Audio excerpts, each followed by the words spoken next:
Empirical Woodland, I don't get that joke. Also, hi. Sup. I'm here. I had to step out of the room. But now I'm back. What do you mean there's no music for the countdown? I hear it playing. Is broken notes. It's like very low Silent Hill 4 sounding music today. It's pretty cool. Also, Elana Ray has subscribed for 9 months. My goodness. Thank you very much. I very much appreciate this. Right. Hi. Sorry. I'm back in the room now. Obviously, hopefully that timer didn't leave you hanging for too long. Everything's fine. Don't worry about it. What are we doing today? Well, it's Monday. We play horror games on Monday, and we're playing Beacon Pines today. That's what we're doing. And the Jaded Mew has suggested we may be able to finish this today, so that's something to look forward to. So let's see how we do. I'm in batting range. Yeah, okay, cool. Well, do you know what, Mew? If it is not announced by you or me, still counts. You're still amazing. I still appreciate the support from you and everyone else. Okay, so there you go. Hang on a second. Someone's literally just messaged me asking, how are you? I'm good. Also live. Speak soon. Bang. And now we play Beacon Pines. Chapter 6. Let's go. Speaking of everything being fairly soft, I have boosted audio for the game. Hopefully it'll be, like, audible, because I know that the chat was kind of low last time. Let me know how it goes. If I need to boost anything. Yes. Good. On we go. The source. Nat expressed his sympathy with a shrug and sauntered off as unassumingly as he'd arrived. He'd given Luka and Iggy what they needed, and nothing more. Boo! As Luka sprinted across the snow, the events of the past few days became clearer, pieces to a larger puzzle. Rollo said he was underground somewhere, captured. Mr. Kerr tried to cover it up with lies. The clipboards were hell-bent on capturing Iggy. It all seemed to point to perennial harvest. But right now, there was one thing that Luka needed to know. Did you Luka put your name in the Goblet of Fire? Tracks. That one wasn't as good as the first time, was it?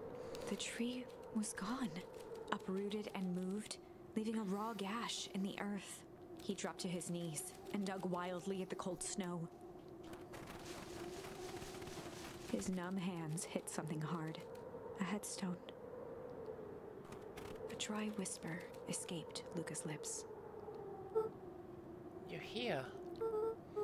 All this time, I thought I was visiting you? But you've been here, alone, in the snow. Dad, I'm so sorry. They ruined your favorite spot in the world. Our favorite spot in the world. Dad, what do I do? There was no reply, just snow-covered silence. Why'd you give me the slip like that? What if I couldn't find you, you jerk? Iggy finally noticed the tears welling in Luka's eyes and the snow-covered grave. Oh. Iggy, they stole his tree, Iggy. Yikes. Suddenly, they heard the crunch of approaching footsteps in the snow. We gotta hide.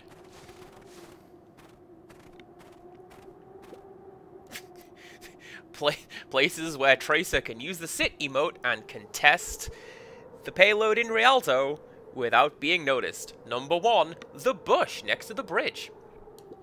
259k. Fall off distance, still good. Dude, did you hear me? I said 259. Sorry. You ever think about what we did here? We saved the whole town of people. Doesn't feel like it sometimes. What about everything we left behind? That's the grave of someone with a family. The people who love them will never know the truth. Truth is overrated. He bent down to scoop up a snowball and lobbed it playfully. Hey, we're such a downer, dude. We took this job to change the world. Yeah. Come on. It's almost lunchtime.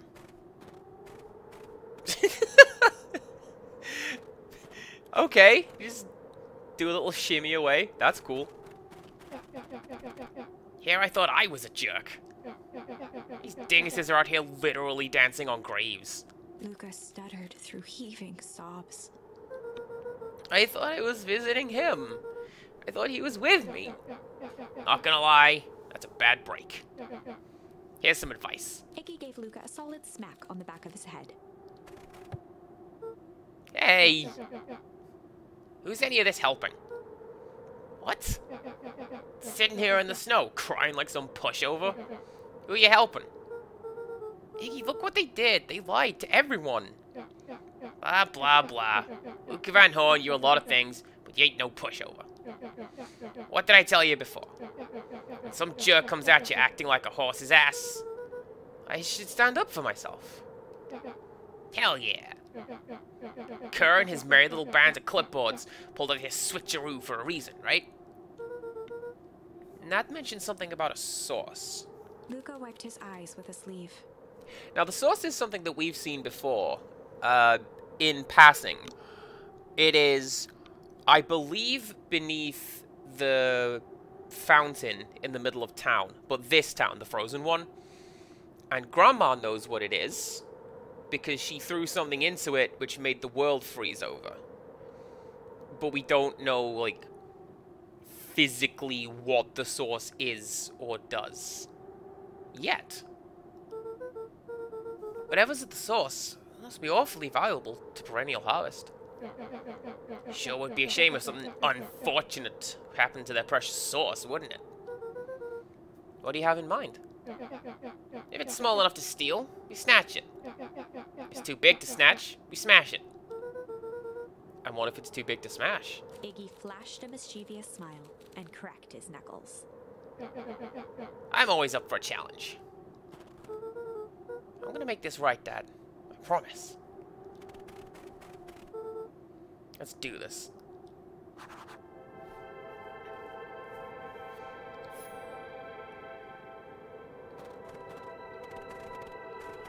So yeah, it can get awful cold out there in these woods, Luka. Probably best you two stay put, conserve your energy. Help's on the way.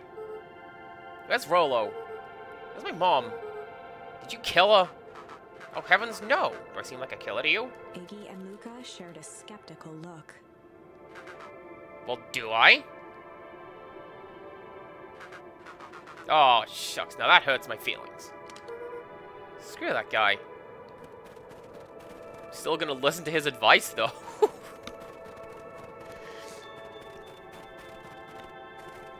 Also, the title for this stream is The Game Keeps Freezing.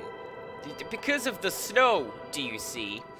And I realized I used that joke for Silent Hill's Shattered Memories. And I'm hoping that's not what this is. I'm hoping, like, it's not going to be the case that Harry Mason walks through the door, and I was Luka all along. We will see. Wait a minute.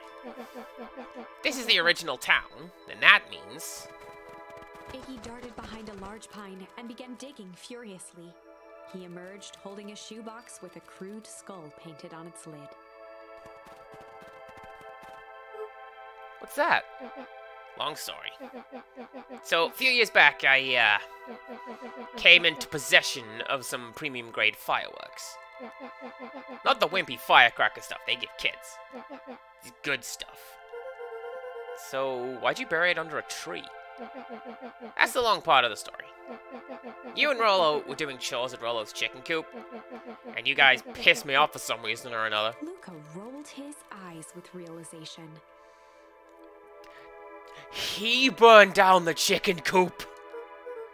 No, you didn't. Iggy stifled a chuckle. Yep. I just wanted to give you guys a little scare. But like I said, these are some primo fireworks. So I might have underestimated things. You blew up the chicken coop? I prefer to think of it as an incendiary redecoration. Sorry, but you should have seen the looks on your faces. Rollo got grounded for months. Which is why I needed to stash the evidence and lay low. So I buried him under that tree. But when I came back for him later, they were gone. Figured some grown-up found them and tossed them. Iggy triumphantly raised the shoebox. Turns out it wasn't the fireworks that got moved. It was us. Unbelievable.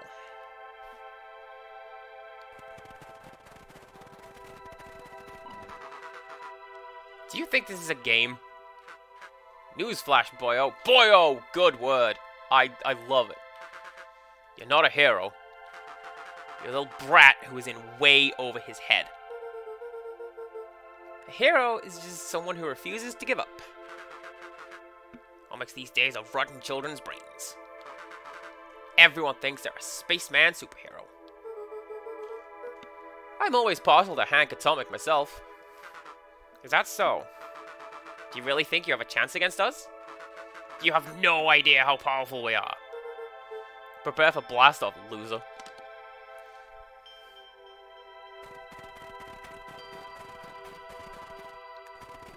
Yeah, see, this is the source. Luka and Iggy inched up to the edge of the hole with bewilderment in their eyes. Arctic air breathed out of the cavern in heaving gusts. Echo! Echo! Echo! Whoa! I can see why they wanted to move us all out of town now. Why would they dig a giant hole? I think this is it. I used knowledge from a previous timeline. Thanks. This is the source? It's a dang hole? How do we smash a hole?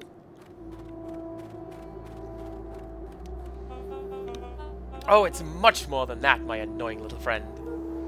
Kerr. Where's Rollo? I wasn't lying before. He's safe. Well, safer than you two, at least. Rats, it's cold. You just had to drag me all the way out here, didn't you? Mr. Kerr gazed down the abyss in contemplation. There really is something, isn't it? What did you do to our town? What is all of this? Well, that's a doozy of a question. This is the source, where they collect the unrefined, Kerr scratched the back of his head. Honestly, boys, I don't understand any of this well enough to explain it. The fact of the matter is, I'm not paid to know. What do you mean you don't know? Ain't you in charge? Oh, heavens, no. My role is merely to flash a winning smile and manage various complications. Complications like us. You are a smart boy. His face contorted into a saccharine grin. It really is nothing personal. Literally nothing personnel, kid. I love it. Some people are destined to strive for greatness. And others are simply obstacles along the way.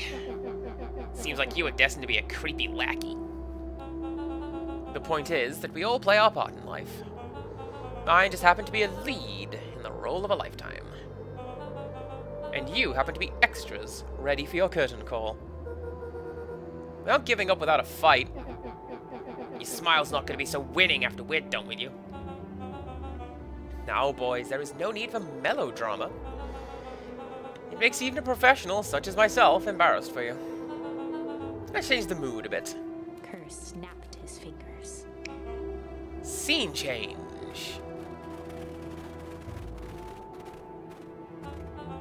There, that's better. Deal with them. Iggy turned to Luka with a sly glance. Why are you smirking? Because I have a box full of fireworks and you don't. Iggy waved the box into the air, threatening to drop it down the hole. Stop! Let's not do something regrettable. Joke's on you. Regret is one of my specialties.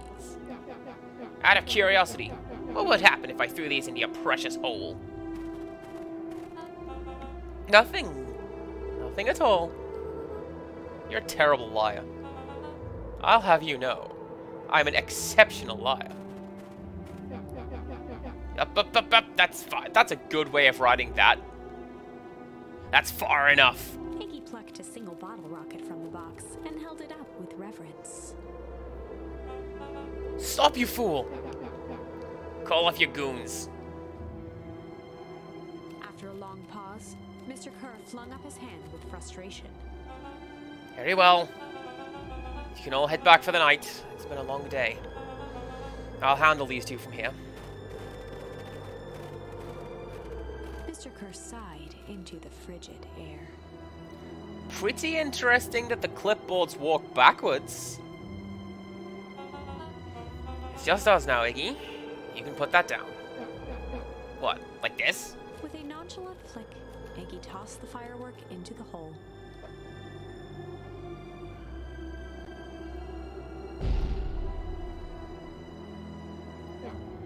Ooh. Whoa. With a growl, Kerr leapt at Iggy, crashing through Luka. Iggy tried to twist away, but in the struggle they both tumbled over the side. Luka dove forward, bracing Iggy's hand just before it slipped. His grip was made precarious by the cold, wet snow. He could see Kerr further down, clinging to Iggy's coat. You reckless child, what have you done? Luka, listen to me. Hold on tight and use the walkie-talkie to call them back. How... what channel do I use? It doesn't make a damn difference, they're always listening. If you do that, the clipboards will haul us up and snag us both. The only way you get out of this is if Kerr's out of the picture. Just let go and save yourself. If he lets go, we both die. I don't want to die. Seeing the look on your face almost makes it worth it. Mr. Kerr, you've had a long life. Why don't you actually do something selfless and just let go? Mr. Kerr gasped with insult. Long life? I'll have you know I can still play 25. And you should have heard me sing the part of Filiation. With a wild look in his eye, Mr. Kerr began to hum a proud melody.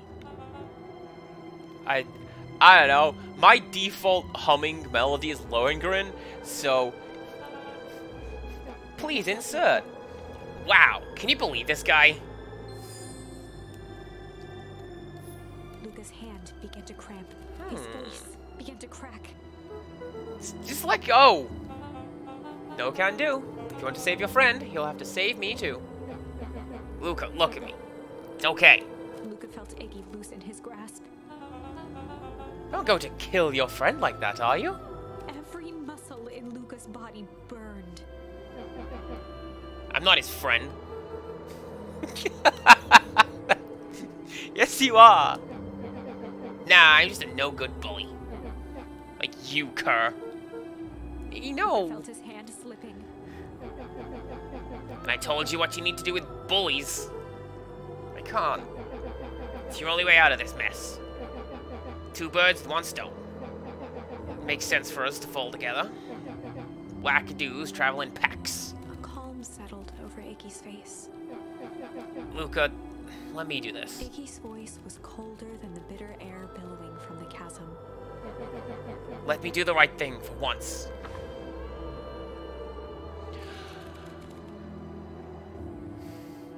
Luka had no choice but to hum Iggy's request.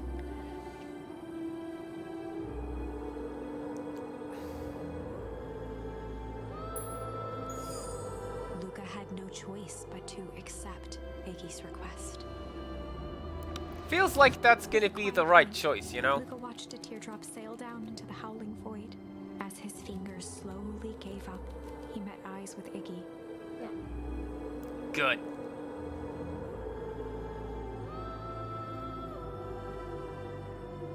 The two silhouettes were swallowed by darkness.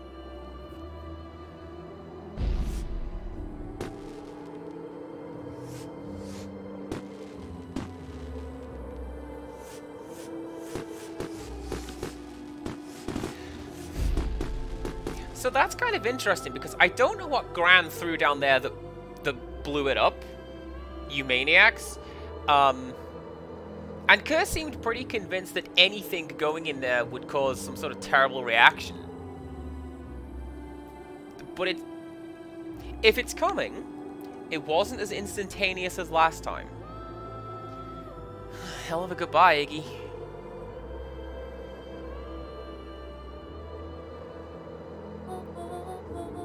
Luka, you should really step back. What? Quickly.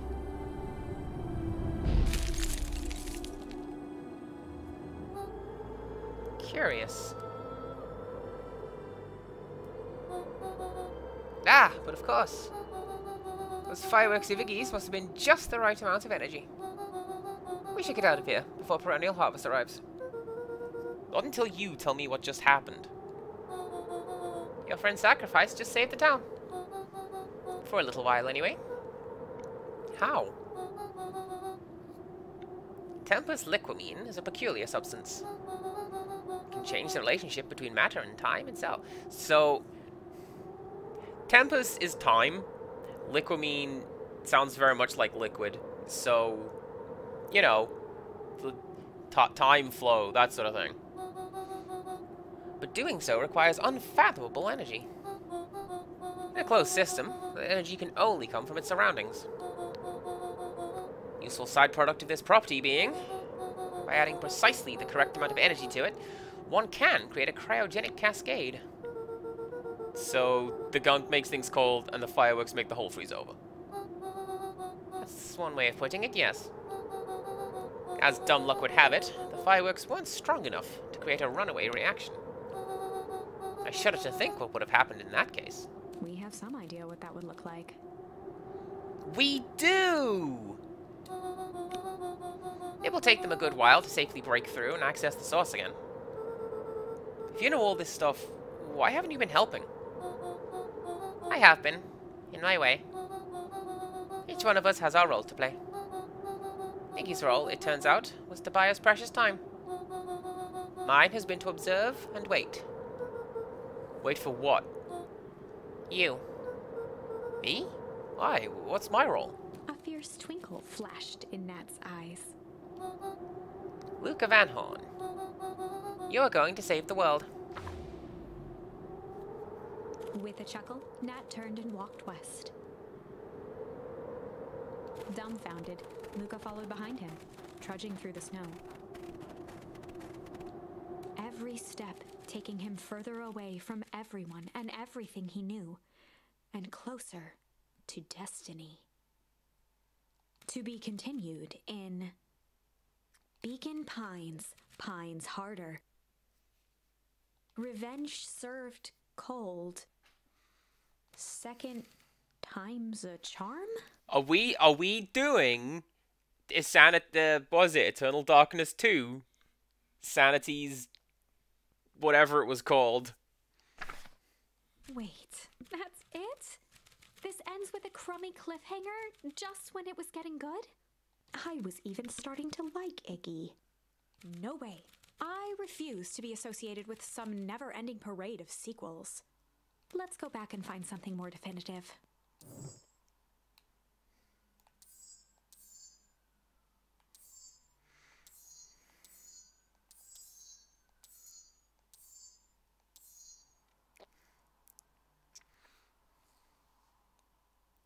Oh, that's kind of interesting. Okay. What? Hum. So Hum wasn't here before. We've just unlocked that. And then it's over here on the other side of the decision tree.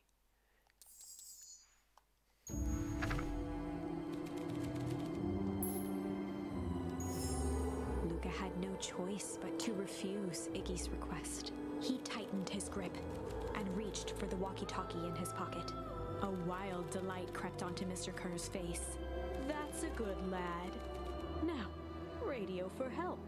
Iggy begged Luka with his eyes one last time, but Luka pressed the button and called out. We need help. Mr. Kerr is in danger. It wasn't long before they were once again surrounded by clipboards. Mr. Kerr sighed with relieved frustration. There you are. You really are a worthless lot, aren't you? Mirror, now. A clipboard dutifully produced an ornate ivory hand mirror, and Mr. Kerr began preening his tousled hair. Ah, that's better. Mr. Van Horn, I applaud your sharp thinking under duress. I'll put in a good word for you with the founder. Take them away. A swarm of hands overpowered Luka. The last thing he saw before a cloth bag was pulled over his head was the defeated look on Iggy's face. We don't even get to play out this sequence. We just get black bagged and there you go. I think this was one of those times where doing the right thing was the wrong thing.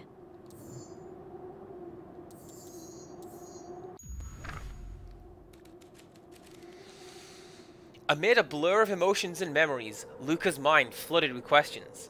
The wind calmed, as if to give him the stage, and in the stillness, he began to oscillate.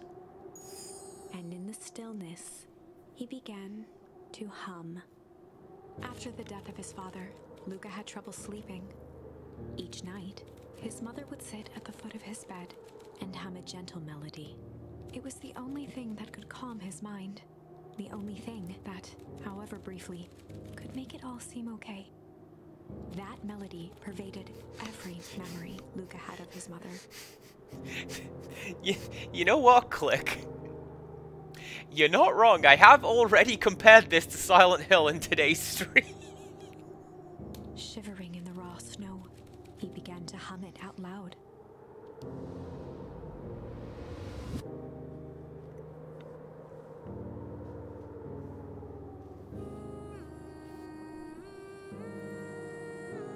Oh, that's harsh.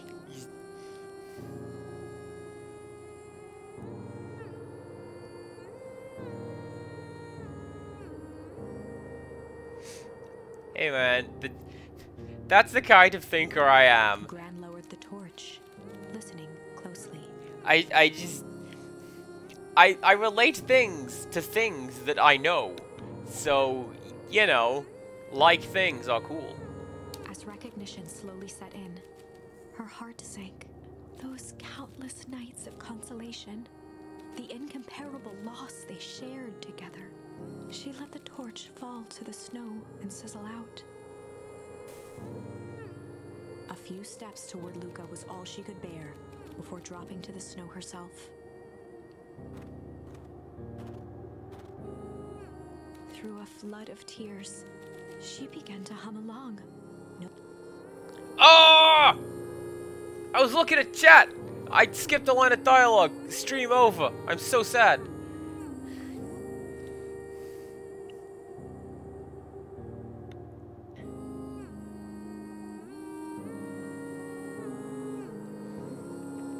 Yeah, absolutely. Restart game. Stream 3, more like -3.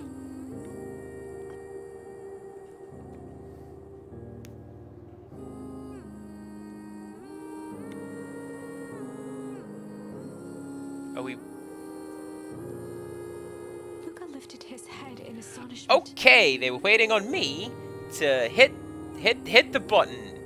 The last time he heard that melody was the last night he saw his mother. How do you know? I'm so sorry, my little buckaroo. Buckaroo? The only people who call me that are my dad and your mother. Luka blinked through blurry, watery eyes, trying to see more clearly. He could just make out the impression of a familiar face. He peered across the snowscape at the woman on her knees. Something about her was undeniably his mother, only smaller, older, changed. Mom? That's right, buckaroo. Mom? Luka sprinted as fast as he could toward his mother. They held each other close, and the cold retreated from their bodies. Eleanor? I thought you were gone? You should have known I would never abandon my son. Eleanor looked down at Luka, tightening her embrace in an appeal for forgiveness. How? You're a smart man, Joseph. I thought you'd have pieced it together by now. I too have pieced it together, but please explain it for any stupid people who are watching who haven't worked it out yet. I don't know. You were exposed. Mom, I don't understand any of this. What happened to you? Where did you go? Why did you leave me? I never left you. I was always right here, Luka. Why did you lie to me? It tore me up, Luka. But I did it to keep you safe. I thought that getting answers would help us both move on. But the more I discovered, the more I realized the danger we were in. Until perennial harvest was stopped, it was better if everyone thought I was gone. You could have trusted me. These are bad people, Luka. They won't stop until they get what they want. And they don't care who gets hurt in the process. Then, what do we do? Oh, Vivi! Thanks. Good sad, I hope. We have to stop them. Joseph slumped into the cold, wet snow. They can't be stopped. This is too big.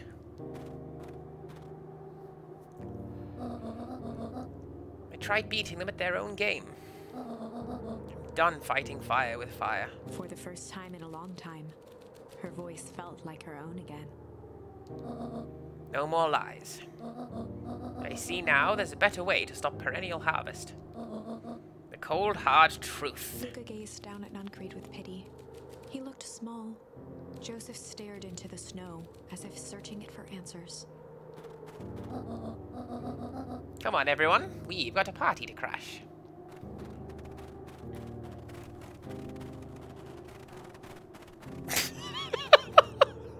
Just body check that guy. That's fine. You don't understand. He always wins. Criddle? Hello! Hello to you too. How's it going? I hope it's good. Chapter 9. The Devil You Know. 7 months ago, Eleanor Van Horn crept down the maze of sterile hallways under perennial harvest. She stopped in front of the large steel door marked Deep Engineering. No turning back now. She raised a trembling hand. The stolen keycard worked as promised, and the door buzzed open with mechanical efficiency. She was immediately hit with the smell of disinfectant. Oh, I hate that. It was some sort of laboratory. In one corner was a desk covered in papers. Across the room stood a tall metal pod with hoses protruding from its base. She rushed to the desk and began shifting through the piles of papers. They were experiment reports on something called Tempest Liquamen. There were dozens of them, every one stamped failed. Eleanor heard the sharp echo of footsteps approaching. She was out of time. Her eyes scanned the room, eventually landing on the strange pod. Oh man, schoolwork. I hate that. I feel like I've been doing little else. Muttering a curse under her breath, she dashed over and dove inside.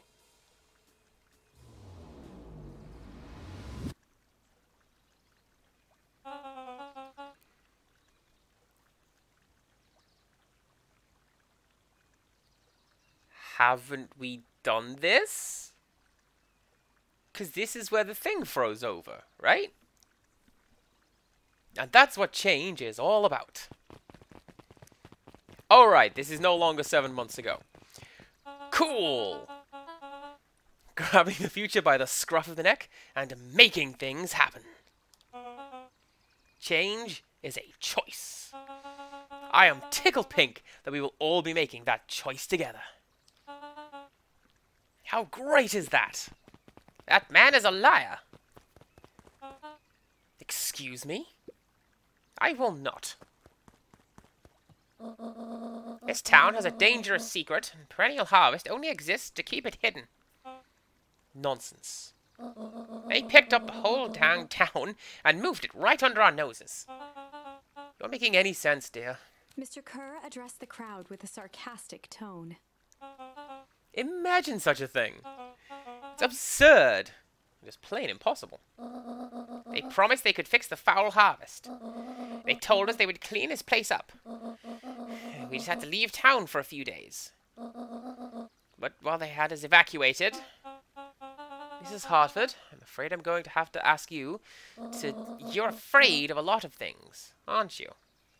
Also, yeah, I don't know anything about what you've just mentioned, Criddle, but click right there. That man is teacher man. He can probably tell you what's up. You sniveling little worm. This is growing tiresome. A little help, please? Don't you all see? This festival is a sham. An excuse to have the whole town gather in one place. They're planning something awful. I don't know what, but these people are wicked. Don't listen to her. She has absolutely no proof. I am the proof. I'm Eleanor Van Horn. Whispers filtered through the crowd. Well, aren't you just as sneaky as the Dickens? We all knew Valentine's fertilizer was too good to be true. And now this whole town is paying the price. Ladies and gentlemen, I am so sorry about this interruption. Disruption. That is also a word. My associates will take this obviously disturbed woman somewhere comfortable, so that she can get the help she needs. Just like Bono would have done. She's not the one who's disturbed. You two-timing clown.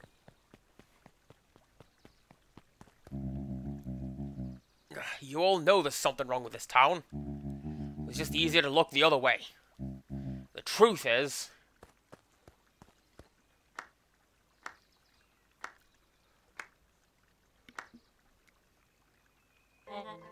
That's quite enough, Mr. Nuncreed. Torment dragged on Joseph Nuncreed's face. Yes, sir. Take them away. No.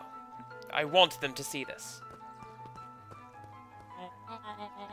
The ever-tempestuous Eleanor Van Horn. You've been quite the thorn in my side. Like a weed that's burrowed in where it doesn't belong. I must confess, you look dreadful.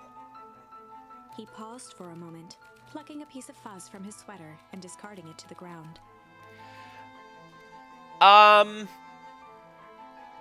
Mew? Maybe. Like, I kind of get what's going on with Eleanor.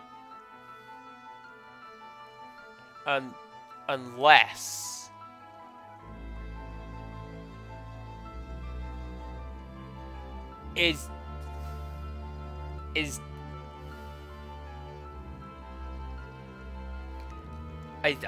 I'm going to go wibbly wobbly timey wimey. That's what I'm going to say. And read on. Consider yourself in rare company. You've managed to pull one over on me. It won't happen again. I knew you had some sort of plan to disrupt our little party. But alas, I expected something a bit more impressive than incoherent rambling. No matter, your failures are yours to bear. Mr. Kerr? Yes, sir. It's a shame it was cut short, but I thank you for that rousing oratory. I will take it from here. Yes, sir. Of course, sir. You have done quality work for me, William. You can look forward to the recompense we agreed upon. Kerr gave a bow of deference. Founder, you are most gracious. Gasps rippled through the crowd. See you in a bit, Criddle. Thankfully, we can dispense with the formalities from here on out. Solomon pulled a glass vial from his pocket. In one smooth motion, he downed its contents. A triumphant smile grew across Solomon's lips. You can all call me Sharper Valentine. His body and face began to contort and expand as he disappeared into a belching green mist.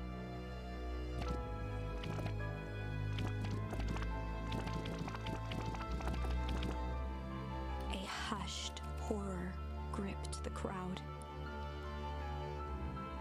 This is a story about change. What? No! So you didn't see that coming. Good. Sharper examined his new hands. Well, this is quite the improvement. Everything looks so much smaller now. Eleanor was right about one thing. This festival was a ruse. I wanted you all to witness my glorious return with your own eyes. Why does everyone look so downtrodden? This is a celebration, people. Maybe it would help if we set the mood. Mr. Kerr, be a dear and reveal the sign.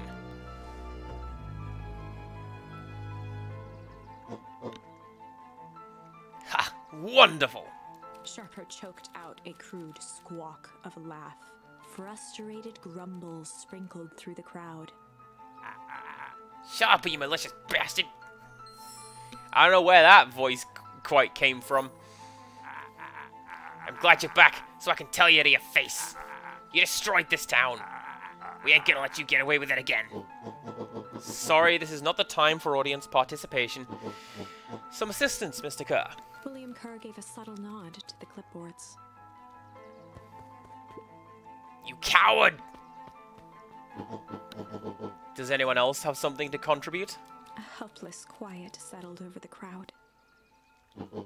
I thought so. Did you all truly believe you could be free of me? A town of complete and utter fools. You people should be celebrating my return. You're clearly lost without me. Hey, Burke Woodland, you stop that.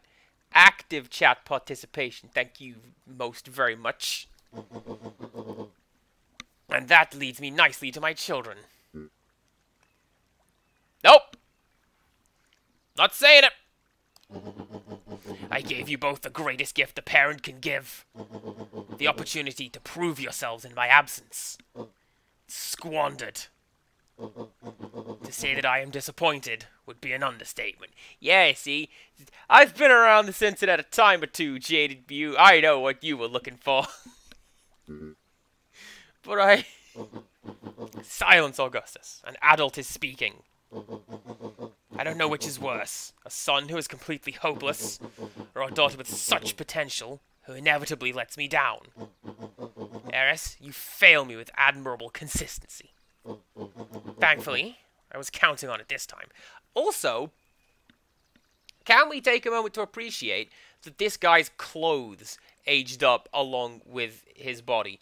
Because if he was doing this, like, a man chooses thing in, like, Wallace's outfit, that wouldn't be quite as scary, now would it? Father, I have been wasting my time, my dear. What have you accomplished? I was focused on cementing our legacy. Legacy? Who needs a legacy when you can just live forever? But what about... It's alright, kiddo. I'm afraid you suffer from a complete lack of imagination. There's just no helping it. Now then, where is Joseph? You didn't take the opportunity to slip off, did you? Ah, there he is. Everyone should give him a hand. None of this would have been possible without Joseph. I think you said enough. Nonsense, the people deserve to know how helpful and loyal you've been. I only did what I did because he left me no choice. You always had a choice, Joseph. You were simply too weak to take it. Oh, damn, it's Caesar's Legion! No matter. Cheer up. You're about to be rich beyond your wildest dreams. You should follow Mr. Kerr's example. When I found him, he was in a sorrier state than any of you. An aging actor, desperate to recapture his youth. He played his part, and soon he'll be able to play the leading man again. Forever, in fact, if he remains loyal. That goes for all of you. Well, those who haven't already frittered away my goodwill. Beacon Pines is mine again, and I'm willing to share its spoils in exchange for absolute loyalty. Are you saying William Kerr was never in charge of Perennial Harvest? Ha! You think that puffed up blatherskite could have accomplished all of this? Dawn, I suppose it is time for your big... I like how I can cite with the word blatherskite, but not your. Sharper addressed the crowd with indignant pride. He'd planned this moment for so long that now, at the deed's fruition, it almost felt frivolous. You see, I needed a figurehead to hold things down while I orchestrated my return. Someone to misdirect, lie, and bilk this town for a spell. So I invented William Kerr. Take your bow. Mr. You've Kerr earned it. flourished a preposterously elaborate bow.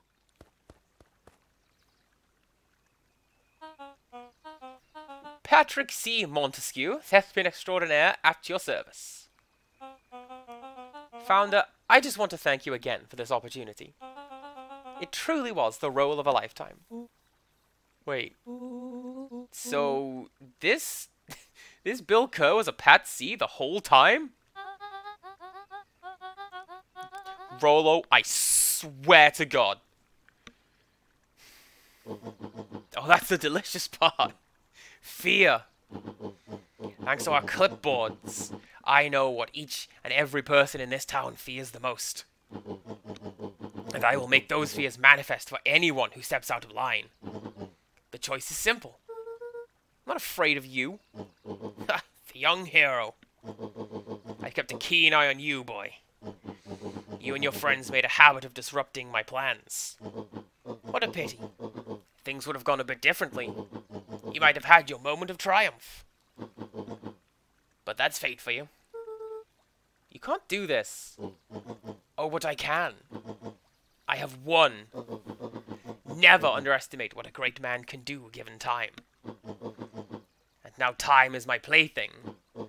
Perhaps the most expensive thing I've ever bought. But well worth it.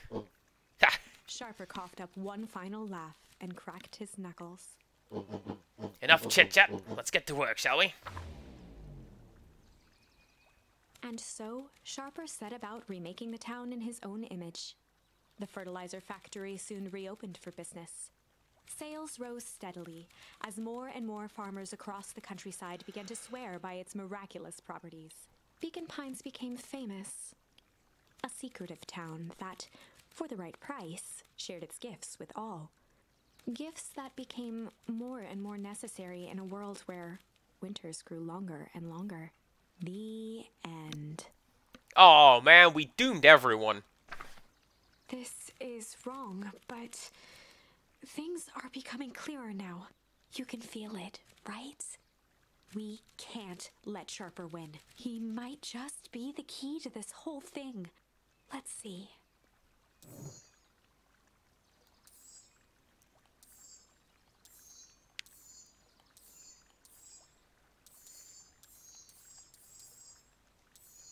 Is it you?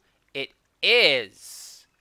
I do not remember this. Luka peered up at Mr. Nuncreed. Kind eyes warmed a stern face. There was a deeper emotion hiding beneath it all. It was subtle, but Luka could sense something eating away at him. There was a malice lurking behind those eyes. There was a malice lurking behind those eyes, like a trap ready to spring. Luka felt the weight of Nuncreed's hand on his shoulder. Something wasn't right. He didn't know why, but something was telling Luka to get out of there. I just want this all to be over. Of course, I'm sure it will all work out soon enough. I should get going. I told Roxy I'd check for Rollo at the treehouse. Luka twisted free of Nuncreed's grasp. Of course. Luka, you know your dad and I were good friends back in the day. You can come to me with anything. Anything at all. Anything like your creepy evil phone booth? Yeah, I'm onto you. Because I've read ahead in the script. Because time is pliable now, and I can do that. I'm onto you as well. These festival decorations are a bit humdrum. Now, if I were to throw a festival, it would be a thing to behold.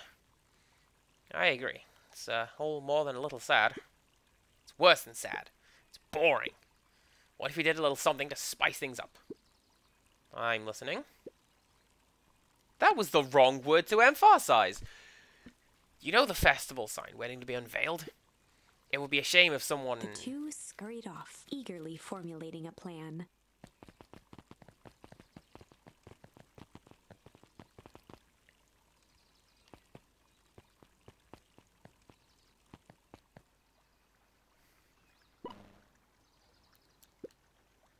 To say, please.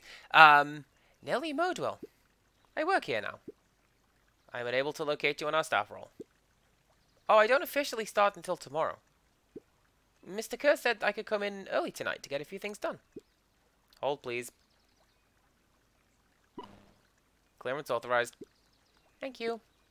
Our harvest awaits.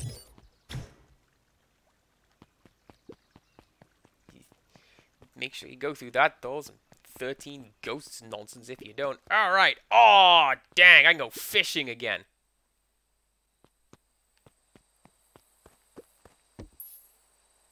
I cannot go fishing again. Luka gently baited. Good for skimming. Maybe I'll leave. We'll go fishing another day.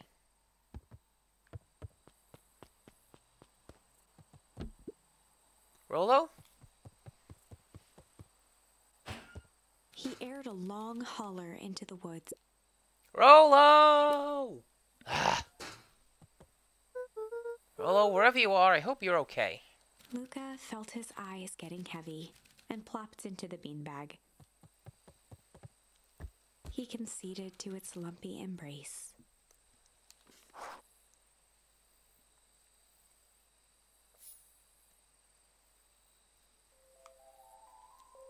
Once again, Luka found himself in a vast black expanse. This time, he knew exactly where to go. He took a single confident step forward. The world flickered and pulsed. He found himself standing in front of the frigid air of a blazing campfire. The source? He plopped down cross-legged and gazed into the cold flame. Soon enough, the fire began to die out, popping sporadically, until all that was left was a single ember. Luka stood up and dusted himself off. He plucked the glowing ember from the cold ash, examined it, and slid it into his pocket, a keepsake. The voice of his father spoke behind him. "You made me proud, Buckaroo." Luka turned to face him. "Dad, what is this place?" A warm grin grew across his father's face. "A place where everything that has been and everything that could be all wait together." Luka found himself staring at his father's face, trying as hard as he could to memorize every single detail. "Wait? For what?" Another voice spoke out as Luka's doppelganger stepped forward. "That's up to you." Without knowing why, Luka began to weep. How long has this game taken so far? This is stream 3, so about 7 hours thus far. Is any of this real? Are you real? And, Mew has told us that we're within batting distance at the end, so, yeah, we'll see how it goes. Luka's father bent down to smudge away a tear. "Of course. I'm as real as the part of you that misses me." Luka turned to look at the older version of himself. "And you?" The doppelganger choked back tears. "I'm as real as the part of you that's angry he's gone. Does that make sense?" Through his tears, Luka laughed. I mean, I know what you meant, Mew. Does that count? Don't worry about it. "I think so." His father pulled him in for an embrace. "Time to go, Buckaroo." Like, I'm Luka used was to, startled from his dream by a banging on the floor. I'm used to spitting distance. So there you go. Are you up in there? A commanding voice rumbled from below.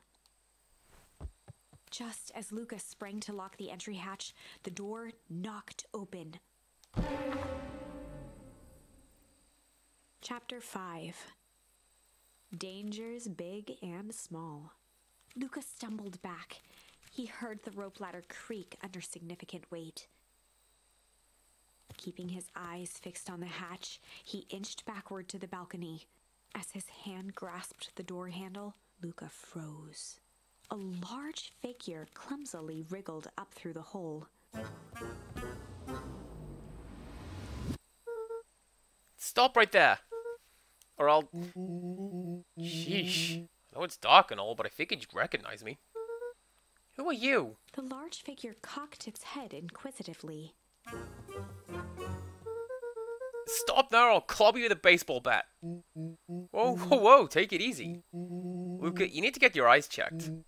It's me, Rollo. Nice try, but I know you aren't Rollo. You're like one of his random uncles or something. Where is he? Uncle? Luka, quit messing around. It's me. If it really is you, prove it.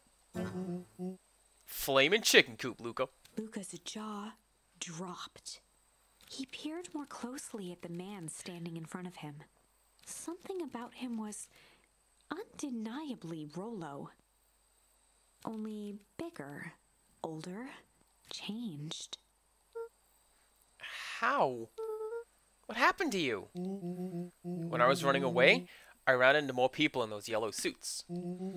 They grabbed me and dragged me away. What? Where did they take you? No, threw a bag over my head. It was cold, it smelled like a swimming pool. I think it was an underground lab or something. Made my hands all big. Look! Rollo proudly presented his hands to Luka. Pretty sweet, right? I mean, it wouldn't be my first pick for a superpower, but beggars can't be choosers. Rollo, it wasn't just your hands. My feet too? Dang, Pa just made me new shoes.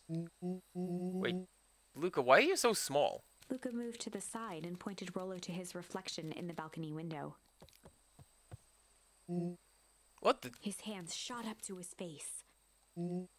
Holy Toledo! Rollo, what did they do to you? They made me drink some sort of green crud? Ew. Actually, it wasn't too bad. It kind of tasted like licorice. Passed out and woke up like this. And then I sort of smashed open my cage and escaped. Whoa, you smashed open a cage? Kinda. At least I think I did. It's a little bit of a blur. They had you in a cage? Who are these people? I don't know who did this to you, but we're gonna fix it. Fix it? This is awesome! Well, I'm just glad you're safe now. Luka, you don't need to worry about me. Sure, I got snatched, but look at it this way. I got snatched. I know where snatched people go. We may finally have a lead on what happened to your family. Maybe you're right, but this all seems dangerous. Danger? Ha! Rollo shadowboxed a few jabs. I'll take them all on. Hey, fellas, what's up? With a yelp, Rollo dove behind Luka. Ah! Did I come at a bad time? Who the heck are you? This is Beck. Sorry, something truly bizarre just happened, and I need help. I don't know where else to go. So, you just hanging out here with your large adult friend? No, this is my buddy Rollo. This is your missing friend? One and the same. He seems a little old. I'll have you know, this is a recent development. Oh, are we ready for a squishy conversation? What the heck does that mean? Oh, I'm sorry. You're the one who just showed up out of nowhere. So we'll be asking the questions here. That's fair. How did you find us? You silly little treehouse? I think you mean our silly little mission control. I hate to break it to you, but your secret path isn't so secret. and I could hear your racket from a mile away. See, Luka, this is why we need to improve security around here. Not now, Rollo. Beck, you said something bizarre happened? Yeah, but... She shot a nervous glance at Rollo. Anything you can say around me, you can say around Rollo. This has been a weird day all around, hasn't it? Yep. Beck's eyes narrowed. Okay, so it all started when I made it back home. My first order of business was to try to salvage my hair. So I dyed it with some stuff from the chemistry set my mom gave me.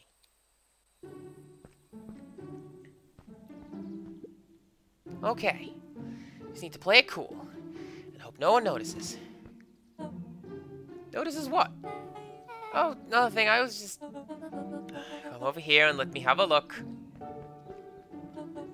Oh, honey, what in the world did you do to your hair? I just kind of felt like a change. This is gonna take forever to grow out. You were the one who said the change was a good thing, right? I was talking about your mother's new job. I was talking about us moving. Well, I guess I just took your lesson to heart. Ilona tried to put on a smile. Before I forget, I came up here to tell you that Nellie had to go to work. Tonight? Her and Mr. Kerr decided it would be good for her to get some things done before tomorrow. That Kerr guy seems like a grade A creep. Beck. He is! Him and his weird cult of personality. You are not going to ruin this job for Nellie. It means too much to her. Oh, I know exactly how much it means to her. It means enough to exile her daughter to this podunk town. This place sucks. People are weird. You just don't know them yet. It's always cold. We're in the mountains. We'll get used to it. This is true. My sister lived in Sweden for a bit.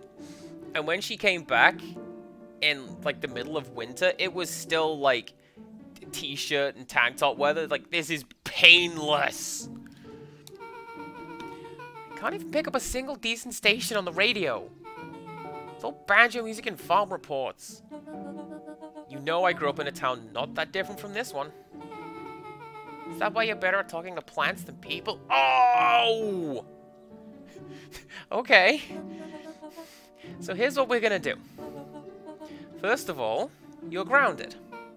What? In the morning, I'll have Nellie come and see what we can do about fixing your hair. You need to look presentable for the festival. But not another peep. She sighed, and after a moment, looked down at Beck sympathetically. I know moving is hard, honey. But that doesn't mean you have to make yourself miserable all the time. Other people seem to have that covered for me. Oh, and if you decide to rebel by dyeing your hair more... She flashed a sly grin and tousled Beck's hair. I'll just shave it off for you. Think of how rebellious you'll look then. Very funny. Thank you. Good night, sweetie. Good night, Mom. Wait. First of all, this town does not suck. Second, you need help because you got grounded? No. I'm sorry you got in trouble. It's my fault your hair got screwed up in the first place. Don't worry about it. I just kind of like this look. Great. Can we get back to the story now? The next part is the important bit.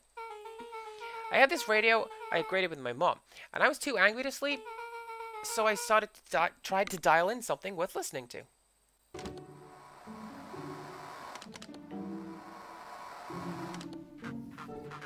Mr. Kerr, are you there? Mr. Kerr? Yes, I'm busy. What is it? Apologies, I have the founder on the line. Patch him through immediately. One moment. Hello, sir. It's so nice to hear from you. Skip the pleasantries. What's your report on our new lead researcher of deep engineering? Nellie Modwell seems to be integrating nicely. At this very moment, she's working to help us meet our deadline. She offered to work overtime before I even had the chance to suggest it. Excellent. And you have faith that she's capable of finishing the work left by her predecessor? Her work must be complete before the festival. I will make sure she stays day and night until it's accomplished. Good. You know how I feel about loose ends. Yes, sir. Once she has finished the work, we need to make a determination regarding her long-term prospects in the company. Immediately, sir? I usually have more time to fully bring people into the fold. We are in the end game, Bill. After your failures with Dr. Prescott, I can't afford to take any risks. Of course, sir. No loose ends, sir. Once she finishes the work, she'll either leave the office completely committed to perennial harvest, or she won't leave at all. Perfect. Sir, if I might suggest, maybe we should delay, just for a bit. Oh? It's just, we seem to be rushing to hit this festival deadline, and rushing into things has caused some issues in the past. I see. Please understand that I just want what's best for you. I'm eternally grateful for all that you've done for me. Bill, I'll make this very clear for you. I brought you in to make things run smoothly, not to have opinions. Of course, sir. Chin up, Bill. You're only a few days away from having everything you ever dreamed of. Yes, sir. Thank you, sir. Whoa. Yeah. Just so we're clear, when they said loose ends, they were talking about murder, right? Like actually killing someone? Capital murder? Luka gave Rollo a quick elbow to the ribs. It's that Mitchell and Webb bit. See to it that Mr. Bond is taken care of, and then they just serve him cheese. Who is this founder? I was hoping you guys would know. Nah, as far as we know, Kerr is the top banana at Perennial Harvest. He sounded scared of this founder guy. So we haven't even top a banana on the field. What the hell's my mom caught up in? Has she talked about the job much? Not really. She said she was going to come in and continue the work of someone she respected. Luka, do you think that body at the warehouse was the person Beck's mom came to replace? That would make sense. Beck, it seems like Nellie's predecessor got loose-ended. I'm getting that impression. Okay, so we need to get your mom out of there before the festival happens. It's 2 days away. Won't she just come home after work? Creep on the radio said they were going to hold her there until then. So if she's not coming out, we gotta go in and get her. Beck flicked a large sheet of paper out of her pocket and slammed it on the floor. Maybe this'll help. You have blueprints? Well, it's really just a welcome map for my mom's PH orientation day.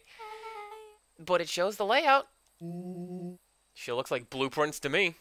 Look, there's the reception area. There's a big room marked Founder's Office. Even has the exits marked. Guys. We have a deadline. We have an objective. We have blueprints. You realize what this is, right? Rollo started to wiggle with excitement. I think we're heisting! This is officially a heist! Chapter 6. The Heist. They spent the night's end huddled around that small map, formulating a plan to infiltrate the headquarters of Perennial Harvest. It would be no small feat, a modern facility equipped with all manner of technology, not to mention the swarm of clipboards that would most certainly be scattered throughout. By the time the sun began to peek through the car window used as a makeshift balcony door, all were in agreement. This could just work. The final day before the festival would be used to prepare. They'd need to pool every resource at their disposal, pull every favor with a thread. Even enlist some unsavory characters around town with important tasks only they were suited for. Luckily, there was enough ill will and mistrust toward Perennial Harvest that alliances could be found at a bargain. Luka, Beck, and Rollo rubbed their eyes as they exited the treehouse. They hadn't slept at all that night. There was no time. The festival was to begin in 1 day, and they each had their assignments. Alright, quick recap. Rolo, you're gonna talk to Roxy. Cordially. Without her and Fitz, this whole thing could go bust. Me? Cordial is my middle name. Uh-huh. And how do you plan to explain your He new... waved vaguely at Rolo's sizable figure. circumstance? Ah, she'll be so happy I'm alive she won't even notice. Beck snorted an involuntary giggle. And Beck, you're sure Ilona won't just shoot this whole thing down when she hears it? She'll listen. Once she understands the danger Nellie is in, the danger we're all in, the plan will make sense. Okay. This means you with Jeff, then Iggy. How are you gonna persuade them? I'll think of something. They each looked at each other with sleepy confidence and nodded. Oh, Godspeed.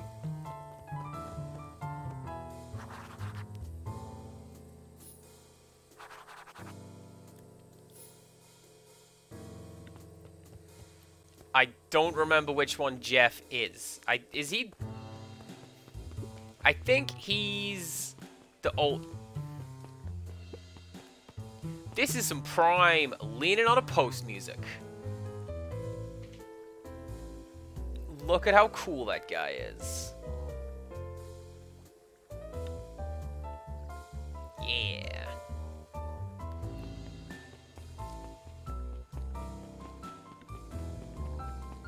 Right. I think Jeff might be the old guy, like the otter. So let's go and find him. Yeah. Hey, Jeff. What can I do you for? Well, I know how much you hate perennial harvest. Hate's a strong word. Oh, sorry, I mean... I didn't say it was the wrong word. Gotcha. So, we're gonna break into their headquarters, and I thought you might be able to help. Jeff wheezed out a long snicker. You see, I knew you kids were alright. Great, so you'll help? The joy in Jeff's face drained instantly.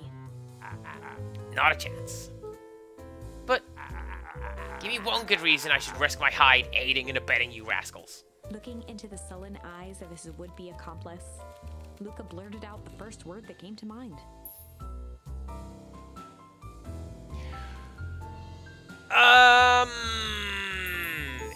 It's gotta be, hasn't it? Yeah, it's all shit. Still ain't helping. And ain't that some shit? Luka wasn't ready to give up so easily. He shouted out again. Fight! Did enough fighting for one lifetime. I'm on my share of losing. Time's come to hang up the gloves.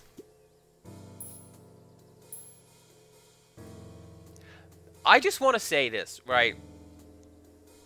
I'm playing this with headphones on.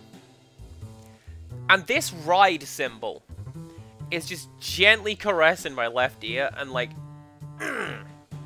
yes. Anyway, hide. Jeff's brow perked up. What'd you say? Go ahead and hide then. Sensing some traction, Luka carried on with vigor. Let a bunch of kids do what needs to be done. We're not afraid. Jeff's scowl faded with a sigh.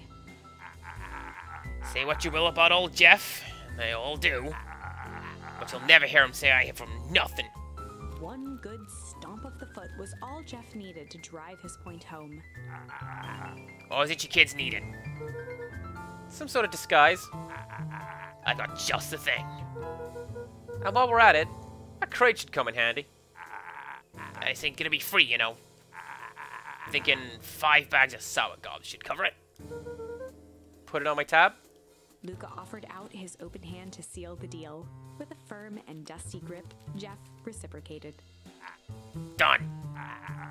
Swing by first thing in the morning.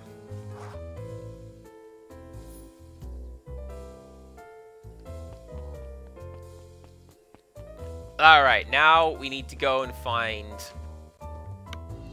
Iggy and Tish, and they are not going to be in the drugstore because we didn't draw the inside of that. They're over here. Hey Tish, look who it is. Luka, you here to try to tickle us to death again? Look, just hear me out. Iggy raised an eyebrow suspiciously. We're listening. Iggy, I know we've both been giant bags of... Iggy gave a reluctant shrug.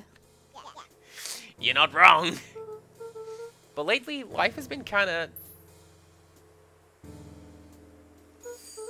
strange, you know? Iggy considered the point. Things have been weird around here. So I'm offering a truce and asking for your help. What do you say we break our hostilities, at least for now? We do like breaking things. Even if a truce means less breaking things. What if I told you there was a way to have a truce and break stuff? Go on. I need you to cause a distraction so I can sneak into Perennial Harvest HQ. A wild-eyed grin spread across Iggy's face. My, Luka Van Horn, I'm impressed. And after all this is done, maybe you and Tish can come hang out at the treehouse sometime. Iggy glanced over to Tish, who nodded in agreement. Fine. But not because you want to see a crappy treehouse. We just like to cause chaos. With a quick nod, Luka was off. So I do believe in the timeline where we started this stream, Iggy had complained that we never let him up into the treehouse, and that made him really, really sad.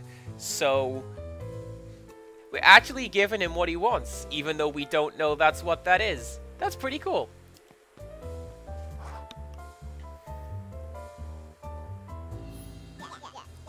Did you hear that, Tish? Iggy gazed up at Tish with a smile. He invited us to hang out at the treehouse. A single tear ran down Tish's cheek. I never expected this day to come. How wonderful. Chapter 7. We are booking it through this tree, aren't we? Into the hive. Okay. The heist requires preparation. And thorough preparation takes time. Something they had precious little of. So far, everything was in order. Jeff, Iggy, and Tish all agreed to do their part. Beck radioed Luka that night with a simple and covert message. We are locked and loaded on my end. And Rollo, after a lengthy confession, managed to persuade Roxy and Fitz to help. He stowed away in mission control for the night to avoid attracting attention. Rollo, being uniquely suited for the role, would be the first to breach Perennial Harvest.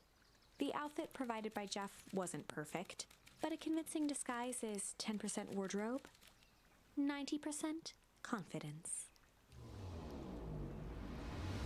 Rollo took a few vigorous breaths and shook out his arms. Yes! Just stay calm, Rollo. You can do this.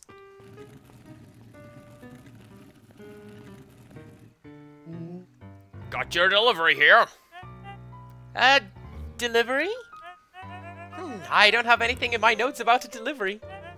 One moment.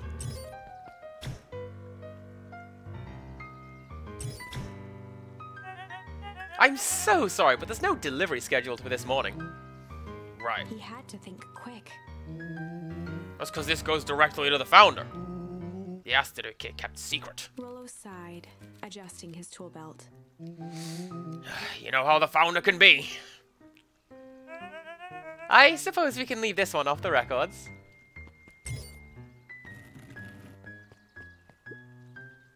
Our harvest awaits and such. With a stroke of his mustache, Rollo proceeded into the Perennial Harvest headquarters. Our harvest awaits? Package here for the founder. Oh, I didn't hear anything about... Yeah, it's a need-to-know kind of thing. I'll just check. He stammered and flipped through the pages of his clipboard. This goes directly to the founder. I don't have time to fill you in. Oh, I see. If you could just complete this form. Rollo interrupted with urgency in his voice. Every time with the forms! Look, if you want me to explain to the founder why I'm late, well, it's your funeral. I'm sorry. What did you say your name was again? Rollo panicked. I'll harvest awaits! Sir? That's a restricted area. Excuse me, sir? Our harvest awaits! Ready to light this candle, Tish? Yup. Suck on this, perennial ham fist!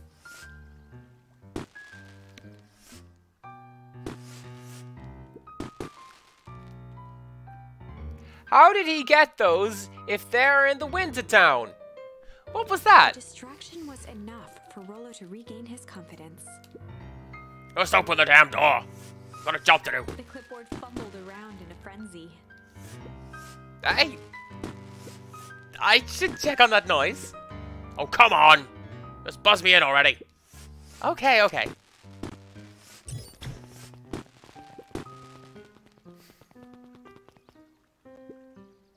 Phew. That was close. Our harvest awaits? Hey, I figured when in doubt, stick with the classics. Well, that was a close one. But you pulled it off. Nice work, Rollo. Alright, everyone knows what to do? Yep, deep engineering is to the north. I'll go with Beck. In case she needs some muscle. I'll head east to the founder's office. You two be safe.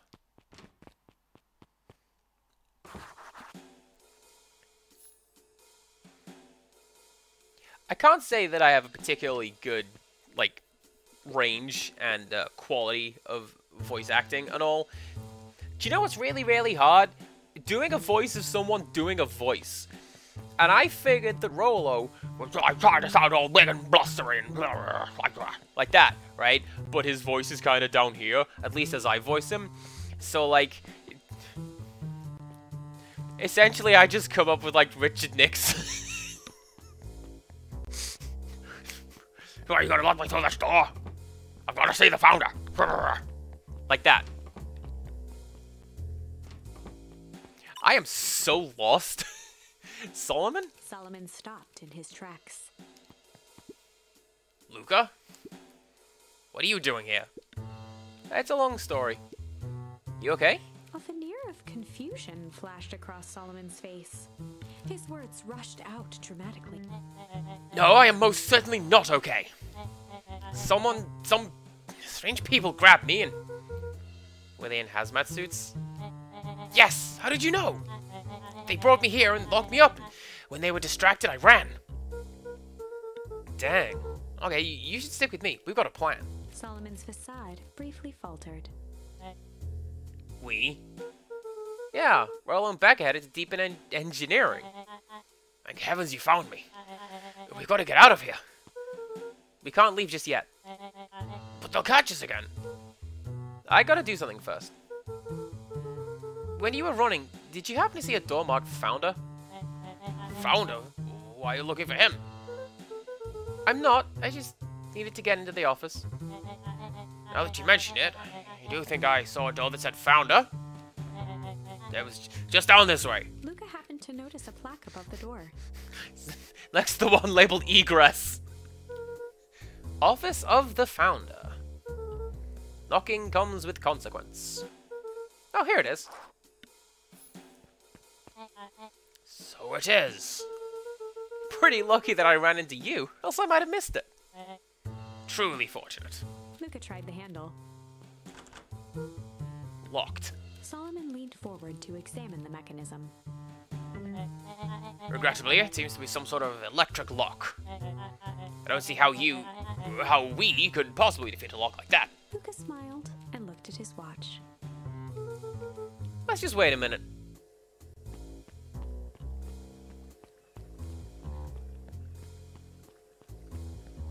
Don't mind me, boss is just gonna dig a hole with my shovel. I don't know what sort of funny business you're up to, but I like it. She mimed a quick hat tip and ambled off with a whistle. Howdy. Good afternoon. The light on the keypad changed from red to green. How did you do that? It's good to have friends. Quick, let's get inside before someone spots us. Also, Luka switched on his walkie-talkie. don't electric doors tend to do the opposite in the event of a power cut? Because of this? Rollo, I'm in. As expected, there's a control panel. Great time. We're stuck at a locked door marked 24601. Need you to get us through. What if someone catches us? We should get out of here. I'm not leaving my friends, Solomon. On the computer screen, a green cursor blinked in a password field. Surely you don't have a way to get around the password. Luka pecked out his best guess. Underground secrets. The screen blinked to life. Columns of green numbers glowed on a black background. Pause. Pause. Pause. Here's some pretty cool background storytelling. Here's the family. Like, here's the girl he doesn't like, and here's the boy that he really doesn't like, and here's the darts that he's been throwing at the boy because he really doesn't like him. That is pretty nifty storytelling. How did you just guess that? Oh, this absurd password. This absurd password Rollo heard when he was down here before. It's funny how someone arrogant enough to call themselves the founder uses such a basic password. Or they were thinking several moves ahead, not expecting anyone to guess something so simple. These villain types are always end up outsmarting themselves. Solomon's jaw clenched into a half smile. We must change it. Underground Secrets 1. That's the new password. Please update your PDFs. Your powers of deduction are as impressive as your luck. Luka quickly scanned the columns for number 24601. Rollo, I think this should do it. Bingo bango, doors open. Luka, you never fail to impress. What is that slippery loud even doing down here? We have a friend whose mom is in trouble, and we're here to get her out. I see. Oh, Luka, I think we're close.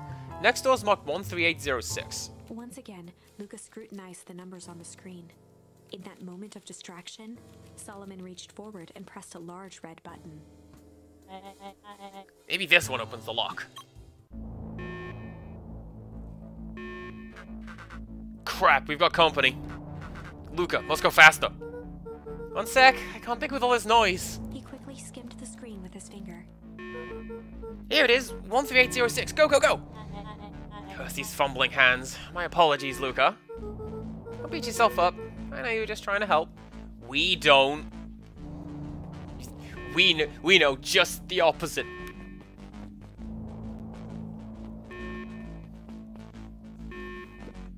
Oh, man. Oh, water cups. Hello!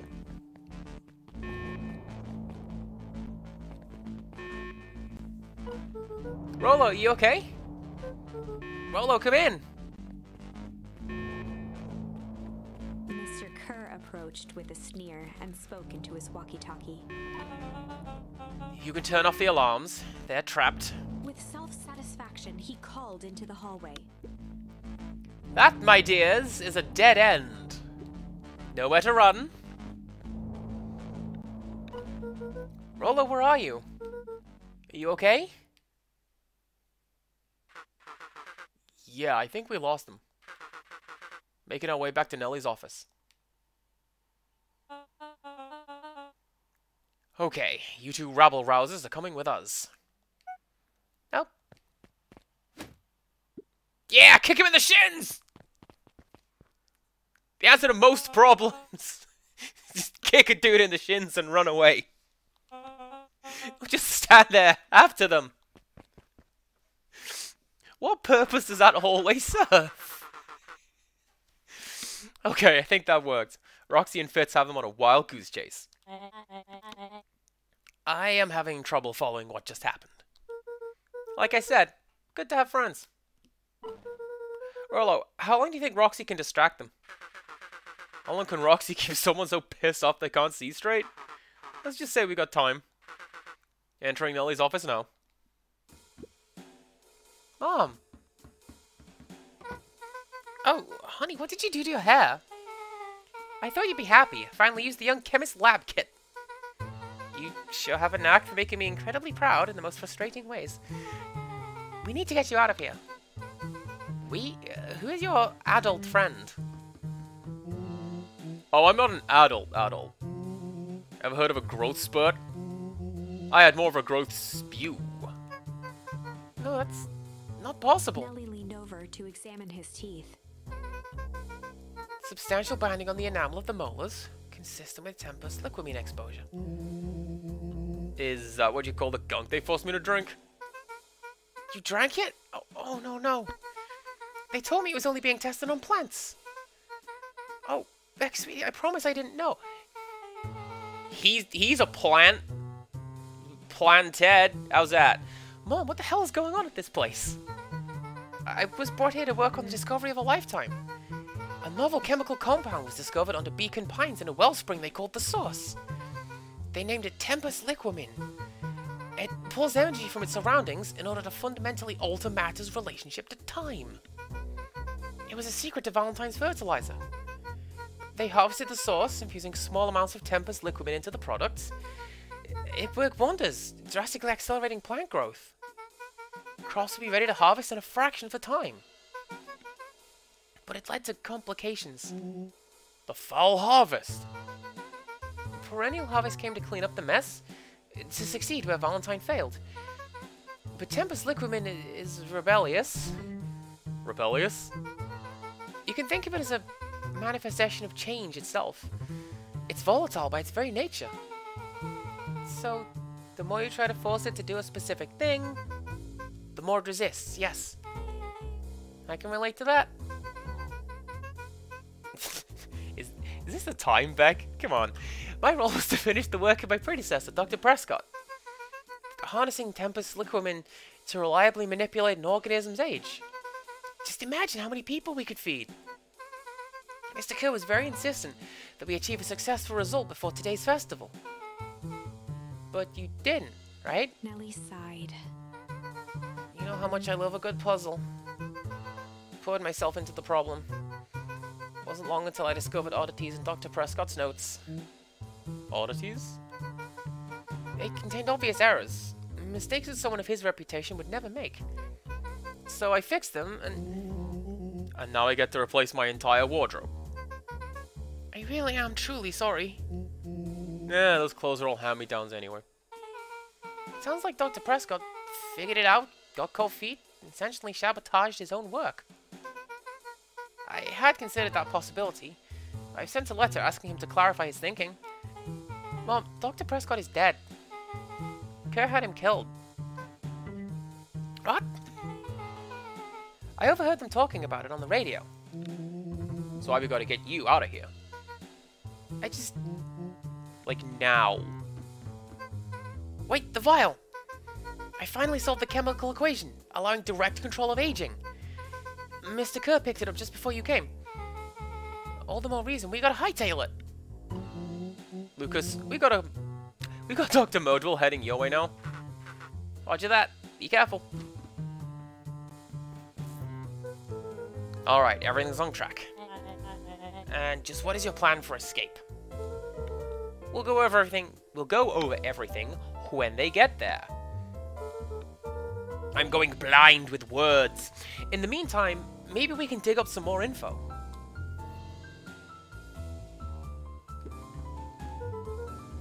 Malice, 80 proof whiskey. A hard drink for a hard man. Wow, even his alcohol is arrogant. Solomon muttered inaudibly. I should smother you right now. What's that?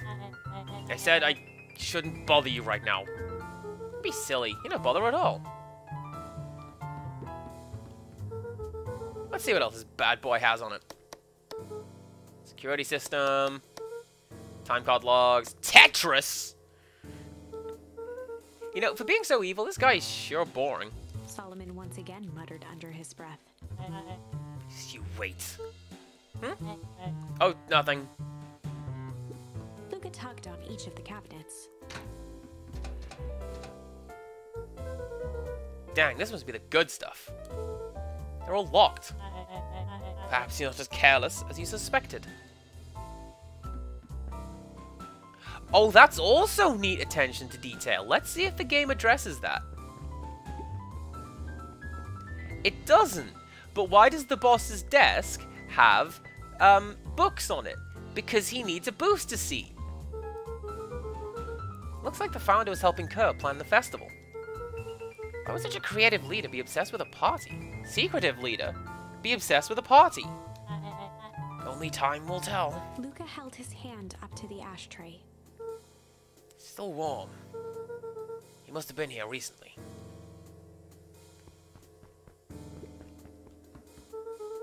I'm really sorry you got dragged into this mess, Solomon. You needn't worry about me. Well, I feel bad either way. We're gonna get you out of this, I promise. With a subtle, quivering lip, a smile crawled across Solomon's face. They heard the trampling of frantic footsteps from the hallway. Lock it, lock it, lock it! Locked. Well, see, the thing is, Jaded Mew, I reckon if he were a smoker, not necessarily addicted to smoking or nicotine, and you've got the ability to just de-age and repair everything, go for it. Smoke. You just fix it with the green liquid. Hello, Zachary. Hope you're doing okay. When we left Nellie's office, it was swarming with clipboards. We barely got away. Did they follow you? Rolo? Before we start tossing blame around, is it possible someone ordered a pizza? We'd love to hear your thoughts. Definitely not pizza. What now? Don't look at me. I'm officially retiring from the heisting business. We're so sorry for the inconvenience. We just have a few quick questions. Just let me think. Can someone watch the door? Of course. Everyone else, huddle up. Oops. I think this little caper's gone on long enough. Solomon, no! Hush now, child. The adults are speaking. Dr. Modwell, a brief reintroduction is in order. We've never met in person, but we have corresponded. You see, it was I who hired you. Solomon, the pathetic orphan child. The powerful and enigmatic founder. Sharper, the fallen progenitor who created this town. Perennial harvest, Valentine fertilizer, all connected by a single thread. Yours truly. But that's... Her eyes searched the floor in thought.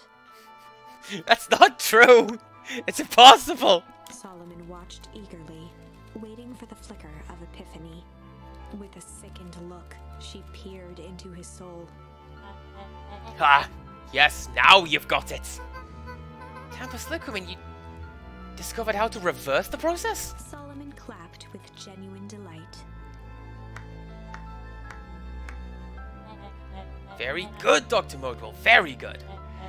Though the discovery wasn't intentional. Solomon glanced down, examining his youthful form. And the effects went a little too far for my tastes. Is that why you needed me to finish Dr. Prescott's work? Which you did admirably. Mr. Kerr, the vial, please. Kerr presented it with a theatrical twirl of the hand. May I present to you the eighth wonder Before of the... he could finish, Rollo snatched the vial from Kerr's palm. That ain't Andre the Giant, get out of here. Wow, this stuff sounds pretty valuable. Careful, you fool. You have no idea what you have in your hand. Actually, we do. You just did a whole evil villain monologue thingy about it. Rollo casually tossed the vial to Luka. Gosh, maybe I'll have a taste. Luka jiggled the vial mockingly. Seize him!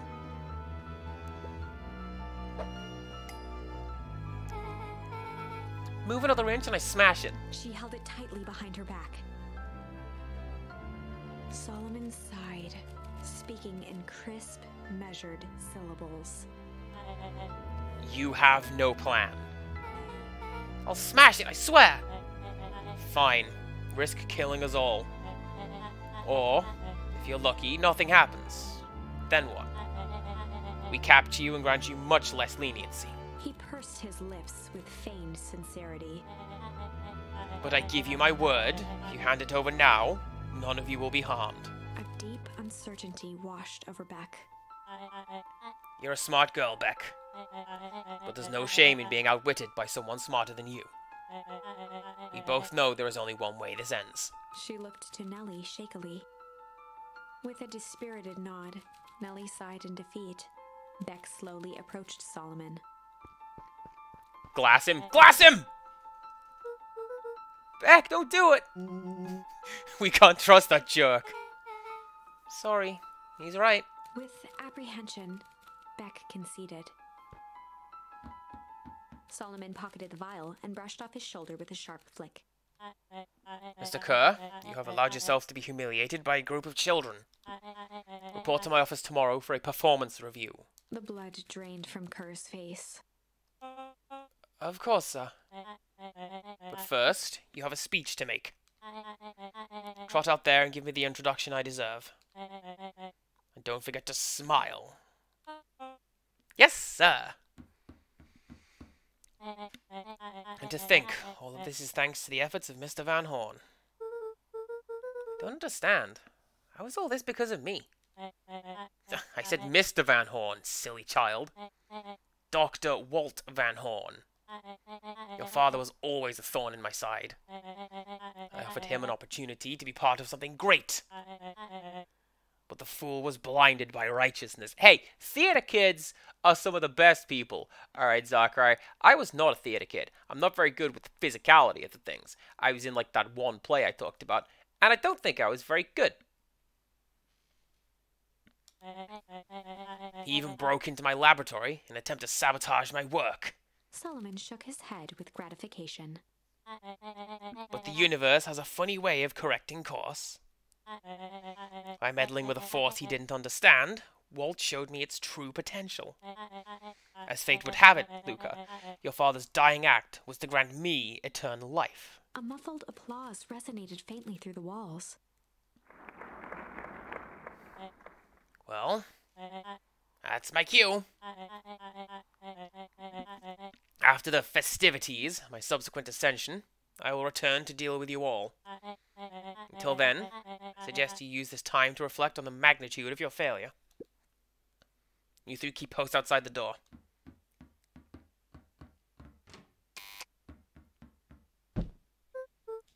Well, crap. Can't believe Beck sold us out like that. Not sure she had any other choice. So what now? What's the plan? I don't have one. Of course you do. You always have a plan. Rollo? You just need some time. Rollo, it's over. We lost.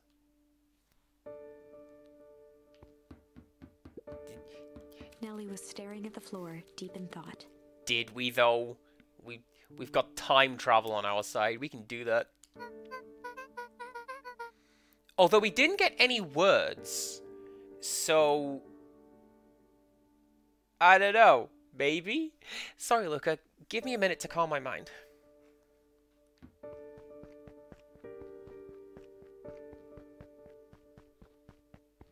The Zarkrai has redeemed Show and Tell. So, we should do that. Hey. I'm sorry, Luka. I did what I had to do. I know, it's just... we were so close. I got a feeling that eventually Solomon will get what's coming to him. Time wounds all heals. Well, Seems like less of an issue for him now. You make a good point, Zark, right? This is a good time for a show and tell, because I get the feeling as soon as I talk to Nelly over here, the plot will continue. So give me a second, I'm gonna hydrate, and then we'll do a show and tell. You ready? That's part 1. Here's part 2. Today's show and tell is... Alright, so this is part of my Christmas present from Criddle and her family.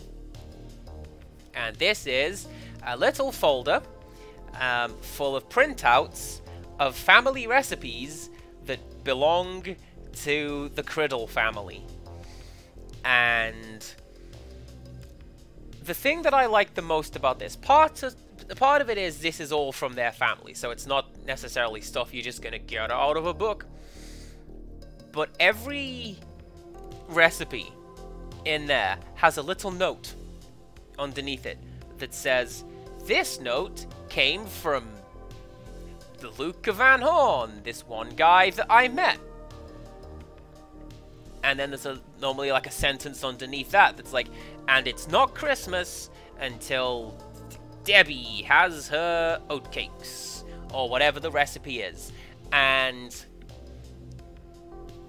it is the sweetest little gift. And it's the pure... Yeah, Lady Luna Phoenix has got it. Pure is the right word. It's like, I've been let in on something, and I get to join in. And we're still hammering out specifically which one, but I'm gonna go in this book as well. I haven't decided. I've got a couple of recipes that I'm sort of bouncing back and forth between, and they also want to do like a savory one, so I get to go in that as well. That one I'm thinking like Guinness stew, because that's the good stuff.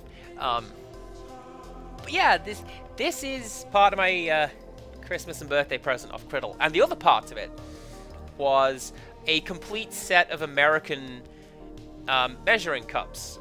Because everything in this book is like, take 1 cup of this, half a cup of that. And that's not how we measure stuff in England. And cup to gram conversion is really, really weird because it changes depending on what you're measuring. So what Criddle sent to me was an easy way of doing it. So now I can just get the 1 cup, and then there it is, and then the half a cup, and then there it is. I like that. That shows the kind of person she is.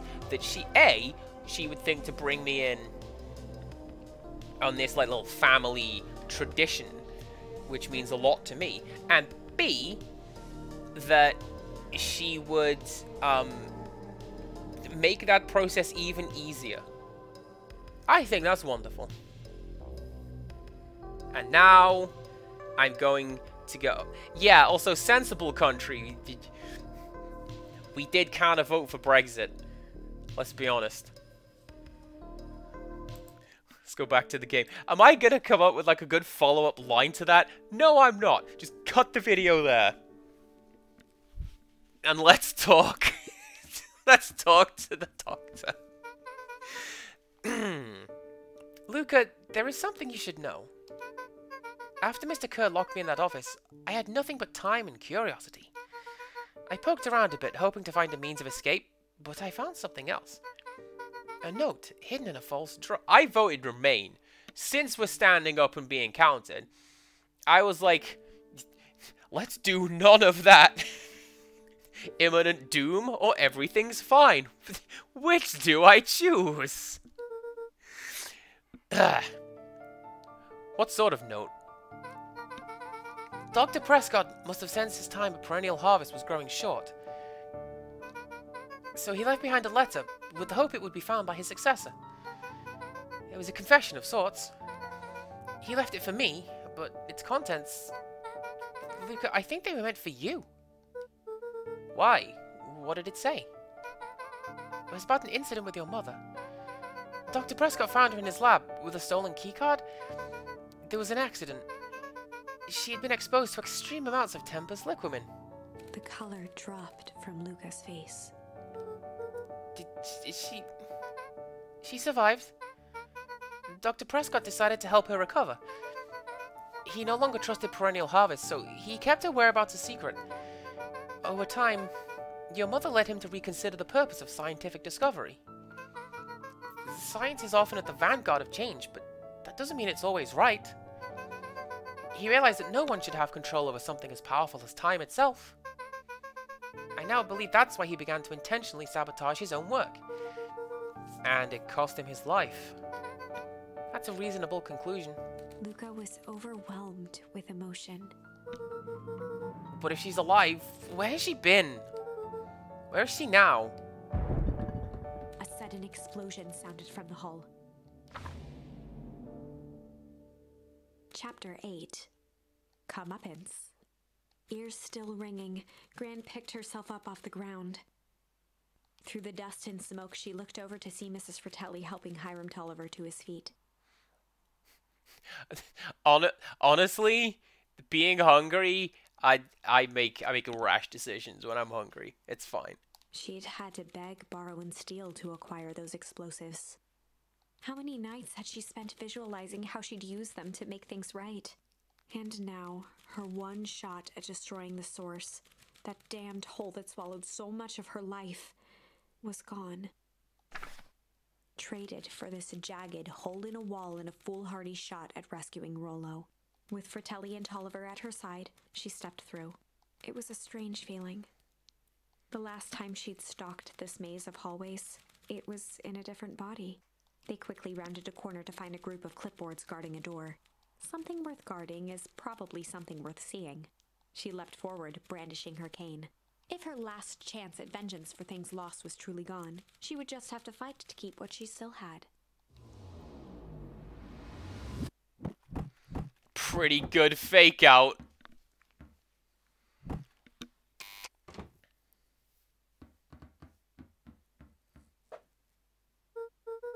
Gran, what are you doing here?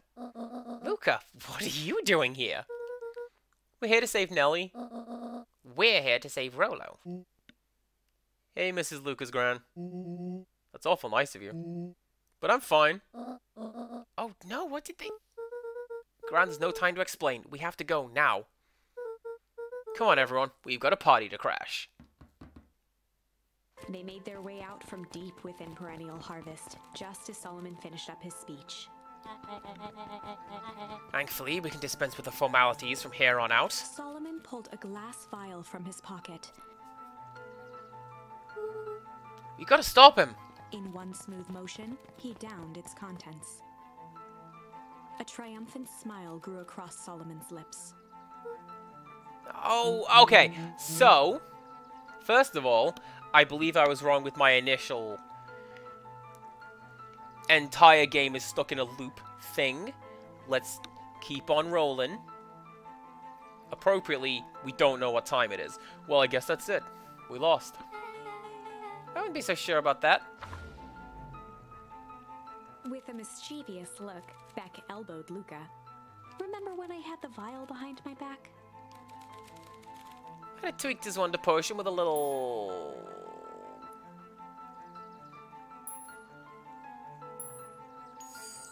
I might have tweaked his wonder potion with a little malice. Malice? The whiskey from his office? Yep, dude had an unfinished glass on his desk. Figured his Grogis could use a little hair as a dog. You can all call me Sharper Valentine. His body and face began to contort and expand as he disappeared into a belching green mist. I still don't approve of the word belching, and that is billowing. Surely.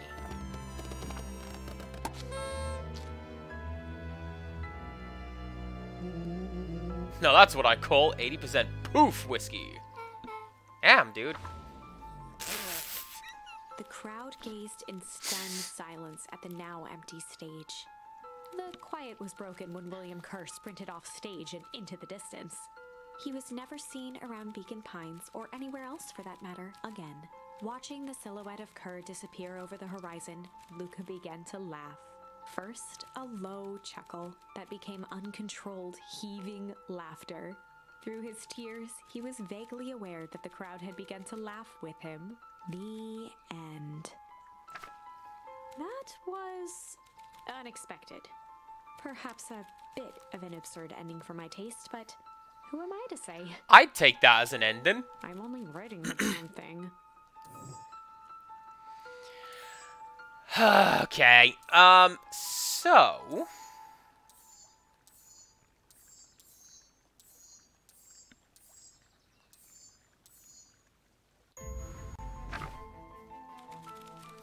I might have tweaked his wonder potion with a little junk.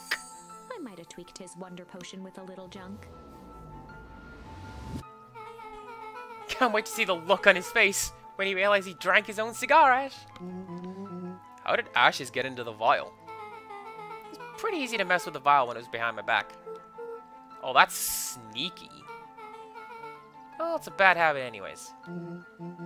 Pa always said, bad habits are like 50-odd field goals. Huh? Hard to kick.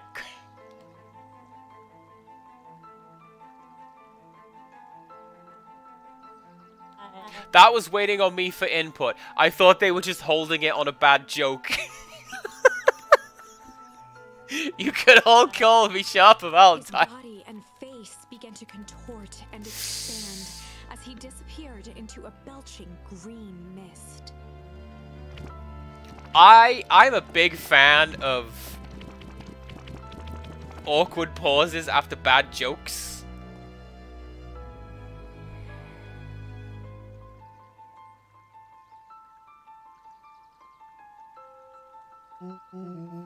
Well, that's one way to kick a bad habit. As the last of what was once Sharper Valentine wafted into the air, the crowd began to disperse, still numb from what they had just observed. Sharper Valentine was gone for good. His end would be a new beginning for Beacon Pines, a new chance to let go of the things they had lost and grab hold of a new future. The end. Well, I'd be lying if I said that wasn't a bit gratifying. If that feels to you like a good note to end on, I won't stand in your way.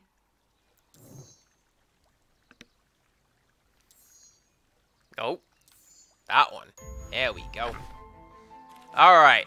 I might have tweaked his wonder potion with a little change. I might have tweaked his wonder potion with a little change. Like pocket change? You're a lucky penny! Yeah, I popped it in the vial when no one was looking. What's that gonna do? No idea. That's the beauty of science. Now we observe. I'm hoping for... Look closer, Lenny! That's what I'm looking forward to right now. 20 karat gold! Holy crap, he's a baby? Yeah, but he's still Sharper, right? What he was no longer matters. This is an innocent child. I apologize for all the harm my father has caused you. Eris awkwardly cradled the squirming child. She looked to her brother, her voice shaking with uncertainty. Augustus, what do we... We do what Valentines always do. What must be done? I'll hurry home and prepare a crib for father, young Sharper. That would be a great help. Thank you. She looked back down at the infant with equal parts kindness and terror in her eyes. With a shake of her head, Eris addressed the crowd with a stern scowl. Okay, everyone. The show is over. You may leave. Now. Epilogue. Beacon Pines' coldest summer on record came and went without much fanfare. Folks shared what they had and none were left wanting. The new school year was ushered in by the falling leaves of autumn. After everything Luka, Rollo, and Beck had been through, middle school was bearable. The chill of winter didn't seem to bother people much. They kindled a hope for a better future in their hearts. When spring arrived, farmers planted their crops with a sense of joy and optimism. And as the dawn of the first day of summer came again, its light slowly spread through the shallow valley. It crept over the town square, across the river, past the neglected welcome sign, and came to rest on a young boy sleeping at dawn. His mind at peace, knowing he is here for a reason.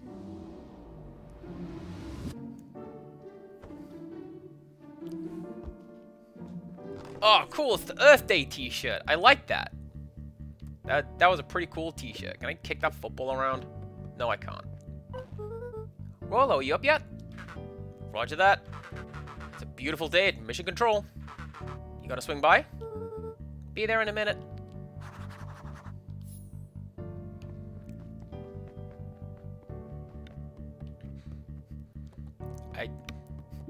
I sure hope... Over time, Eleanor began moving Walt's old things out of the closet and into storage. I sure hope they find a way Eleanor to had moved back into her resolve the problem that is definitely Now that still she a problem. wasn't sneaking out late, she even slept there most nights. Still a massive, gaping, icy cold hole in the ground, you guys. It's just over there. Hey, you and Rollo have big plans for that little treehouse. Yeah, I started getting crowded after we revoked the max capacity 1 Rollo, 1 Luka rule. So we decided to expand. But at least we got some help with that. How's the internship at Nellie and Ilona's shop going? It's been great. Hoping it helps me get into the School of Agriculture up at State. Also, Nellie said she'd write a letter of recommendation, which would be huge. Just can't help but worry about leaving Rollo. He's grown up so fast, but he's still my little brother. Yeah, he had a heck of a growth spurt. I don't just mean grown literally. This morning, he was up and finished his chores before I even had breakfast. Well, some of that might be his excitement about the treehouse renovations. Don't tell him this, because it'll go to his head. But I'm really proud of that little punk. I'm sure he feels the same way, but he's just too dang proud to tell you. I know. Man, to say that you're proud of someone, that is the good stuff. Give me some of that. What are you doing? Hey Gus, how's the tree planting going? Couldn't be better. I'm so grateful to Ilona and Nellie for letting me help. I just wasn't built to be a mayor. Too much bureaucracy. Gus, we finished cleaning up the sidewalks. What's next? When perennial harvest collapsed, most of the clipboards skipped town. But some stuck around and dedicated themselves to making things right. Anyone with a knack for art can paint the new offices. You can count on us! Well, looks like you really found your calling. Never really felt comfortable telling people what to do. Now this right here, this is something I can be proud of. Dirt is dirt, man. It's the most valuable commodity known to mankind. How's the napping this good morning? The most underrated part of a good nap is the view. The view's getting greener every day. Nice.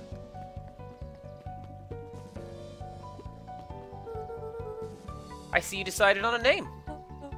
Yep, had to clear out the old stuff before putting on the final touch. Slow and Dirty Harvest is now official. I like it. It's actually Nellie's idea. There's still a lot of work to do, and the name serves as a reminder. Just because progress is important doesn't mean change should happen fast. In fact, I've learned that the more you care about something, the more important it is to take things slow. Our motto is, go slow and fit. Yeah, that's Beck's parents! Beck's got 2 moms, and one of them's a cute ferret. Shut up, you're napping! I'd better not dilly-dally. I'll get to the treehouse. I thought we were gonna have a whole thing where we look at the entire town. Oh yeah! I'm gonna be a cool guy again. Look at this cool tree. Anyway.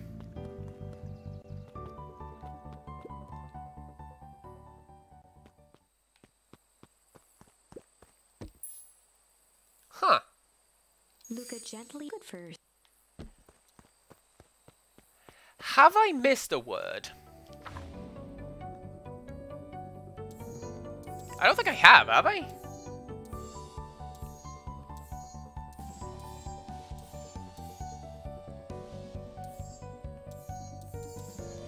So what that says to me is maybe I'm going to get a new word along this path, or I missed one. A little higher. Yup. A little lower. Yup. Little higher. Yup. I'm telling you, the angle isn't the issue. We need more power on the radio. Luka, there you are. Would you tell him it's not the angle? Hey, I'm not in charge of antenna redesign. Fine, fine. Iggy, just don't do anything drastic until we get back. Who, me? Tish, you're in charge while I'm gone. Yup. They'll be fine, right? They'll be fine. If we really want Mission Control to turn into something bigger and better, we have to loosen our grip a bit. Oh, you're right. Lead the way.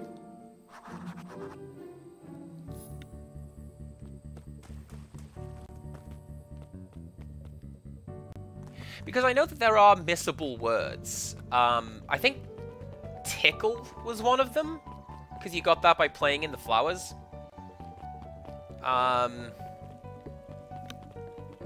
Oh, it's Soup here. I want to go see Soup. What have you done with Soup? Luka, do you want a biscotti? On the house. I don't really have time. Hey! There's the boy. Zariel, you gotta come and see this. I finally did it. I pulled the perfect espresso. Oh, Lumi. If I didn't know better, I would think you're proud of something. As if I... No. It's too late. You're now officially a person that cares.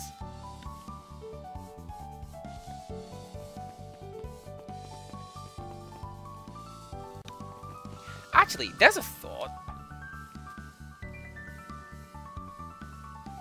See, looking at that, I would say that I've missed at least 2 words somewhere. Because I would have found a way to either remove 1 or add 2 so that everything is flat. He looked to his friends with a thankful smile. After everything that could have gone wrong, everything that did go wrong, we made it. The end. Closing her eyes, Miss Hatch took a deep, relaxing breath.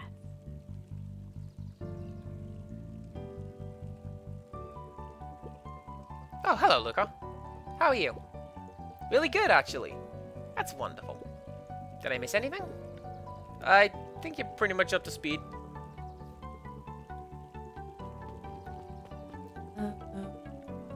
Young Mr. Van Horn. How's little Solomon Sharper doing? Young Sharper seems to enjoy nature more than I. So we do a lot of strolling these days. Is he, you know, attempted to crawl out of his crib and plot world domination? Yeah. Thankfully, no. I spoke at length with Dr. Murdwell. She feels that Sharper's infant mind was not developed enough to retain his previous memories. Arden Slacker! Hello! You've come in potentially right at the end. For all intents and purposes, the child is on molded clay. Let's hope he's a little nicer the second time around. Maybe he'll fix the hole that is still there! But really, all I can do is try and hope. to activities I am endeavoring to find less distasteful. Well, I think you're doing a great job. Hopefully not because I just yelled at you out in Slacker. And the whole town is ready to help out however we can. I can't wait to teach him to throw a baseball. Eris did her best to ignore the tears welling in her eyes. That would be acceptable.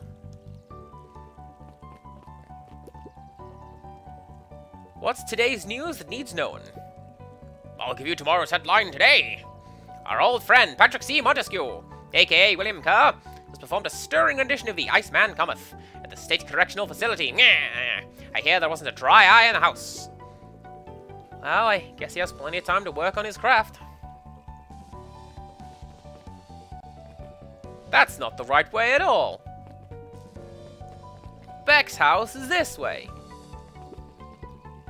Sharper Valentine, founder of Beacon Pines.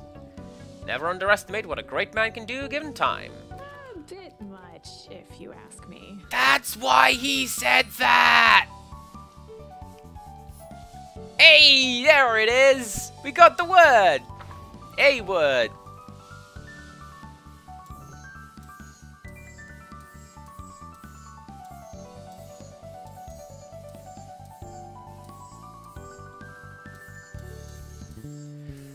And that's gonna be bait. Surprising no one, CPC Gamer derails everything to go fishing. Part 37. Beacon Pines.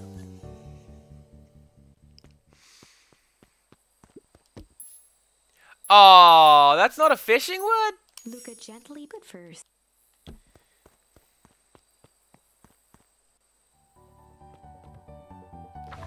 So where do I use that?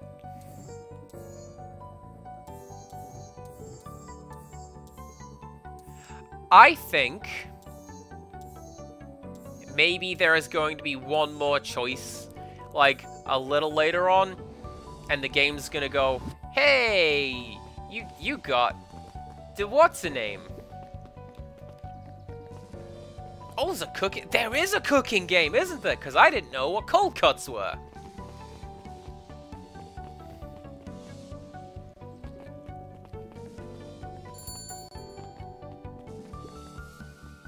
What do you want? Luka squinted at the faded photo of him and his mom at the diner. Memories of that day came flooding back. Oh, jeez. I didn't cook for anyone. Good afternoon, Mr. Sorry, all these allergies have been killing me. Haven't been able to smell a thing all day. Almost sold Ms. Hatch a gallon of spoiled milk this morning. Got anything to help clear out these darn sinuses? Whatever it takes, I just want to be able to smell again. Okay. So. Pungent. And, incendiary.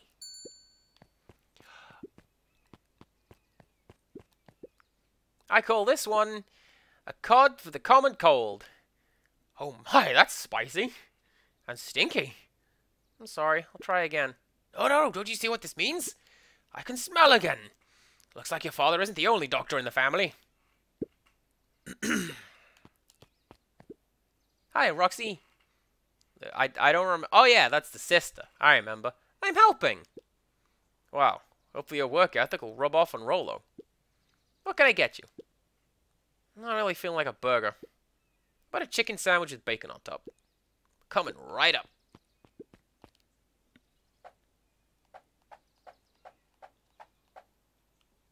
That's gonna be chicken, right? And then... Sure, let's just put cactus on top of that. Why not?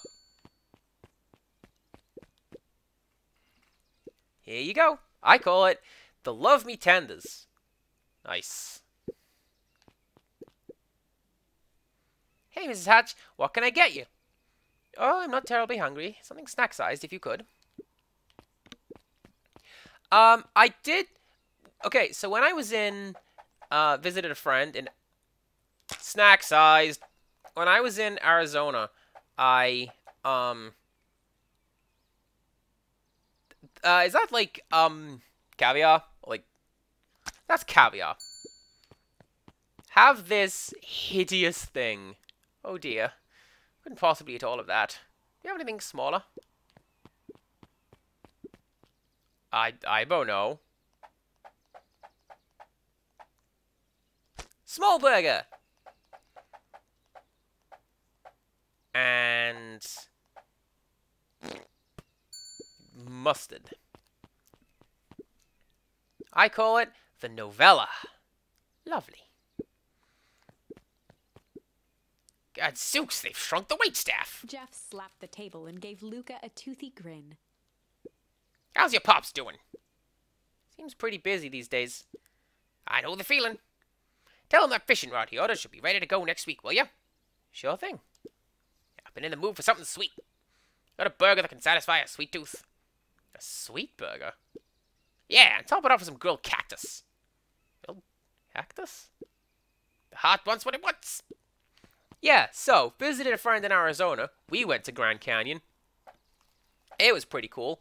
And while I was there, at the gift shop, I bought a jar of cactus jam. And you know what I did with it? I made cupcakes and then put the cactus jam in the cupcakes and the cream on top. And let me tell you guys, it was like halfway between pear and watermelon. Oh my god, I want some more. Here's your order. I call it the Sweet and Stabby. Yeah, now that's a burger with bite. I have a coupon here for one free burger. What'll it be? Well, I have a lot of mouths to feed, so give me the biggest burger you have. They must eat a lot, huh? You have no idea. Oh, and throw some lettuce on top. That one I can do. That one is, this one, stack of burgers and lettuce.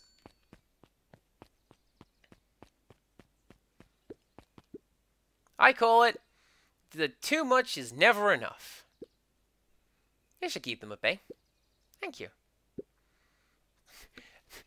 Man, let me tell you something. Those kids will be at that burger for like 3 hours. Tiny child. If it's sweet, she will just vacuum it up like Kirby. But like savory food or healthy food in particular, this kid will take an hour to eat some apple slices. Okay? Get away. Who is messaging me? My boss. I will talk to them when I'm not doing this. If it isn't little Luka. Hey, Uncle Nuncreed. How come you haven't been around the house lately?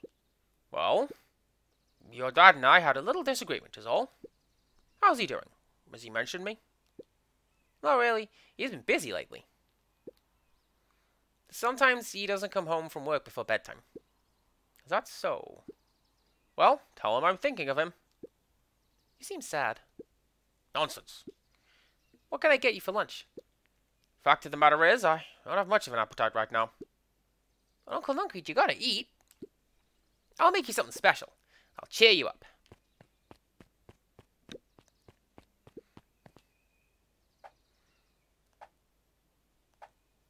Okay, so that's going to be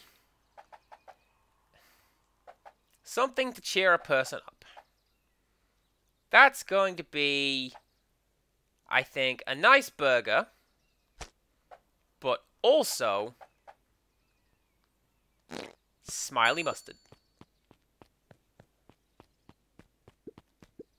I call it, cheers looking at you, kid. One burger with a side of good vibes. Oh, look at you, sweet boy. Mr. Nuncreed reached down and patted Luka's shoulder with an enormous hand. You've got a lot of your daddy in you, don't you? I guess so. Run along.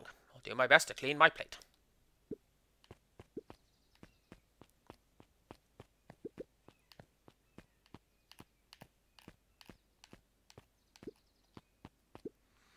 Listen well, child. I'm only going to say this once. I require a well-done burger. Got it. When I say well done, I mean it. Well done, no problem. I fear you aren't grasping. Son, I think you misunderstood what I said. When I said give me all the bacon you had, right? I think that's what we're doing right about now. One burnt burger, coming up. And top it with the most expensive thing you have. That is going to be incendiary and lavish. Burnt burger with roe. May I present? The roe you burn. I can hardly believe it. You've done well. I think we've done a little more than well.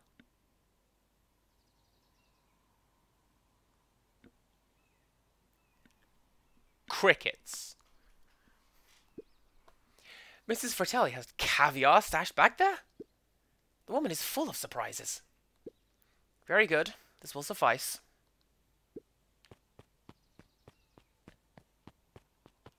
Oh, yeah, I need to know what this guy wants before I go and make it for him. This just in. Last chance diner overrun by gremlins. Not a gremlin, I'm Luka. Mr. Wilder adjusted his monocle jokingly. I stand corrected. In that case, would you believe I have a craving for a burger? You've come to the right place. Indeed. I'll have a juicy burger and topped with onion.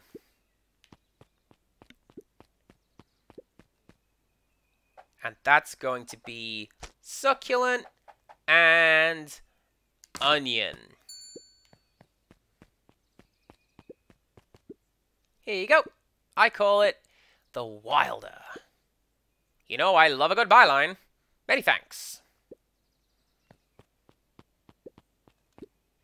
Alrighty, looks like we've got everything we need. Let's get to feeding these folks. Oh, I already fed everyone. You've made all the food yourself? What on earth did you put on the burgers? I just used what was lying around. Oh dear, that can't be good. Thanks again, Luka. Best burger I ever ate. Surprisingly competent. Everyone seems happy. You really are a remarkable boy, aren't you?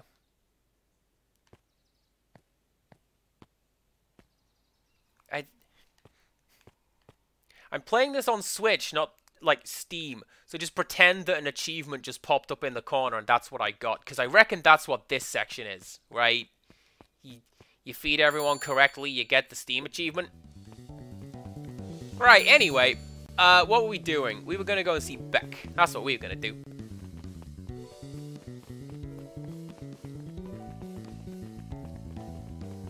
Oh, it's an added achievement. Okay. Hey, Mr. Nuncreed.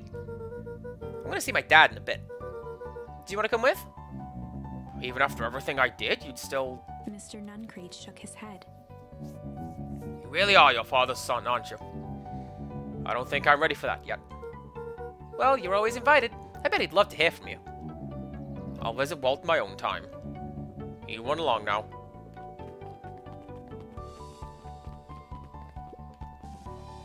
With perennial harvest gone, the transportation tubes were left unused. Come on, come on! No one is too big, no one is too small.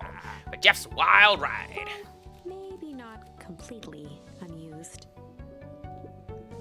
Just one piece of candy. For the ride of your life. Who's next? Oh yeah, we've got active mine shaft. We've got hazardous chemical lab.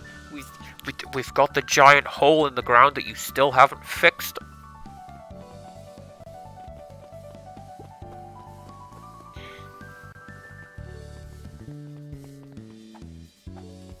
That's not the button. That's the button. I was going to skip along and say hello to Beck.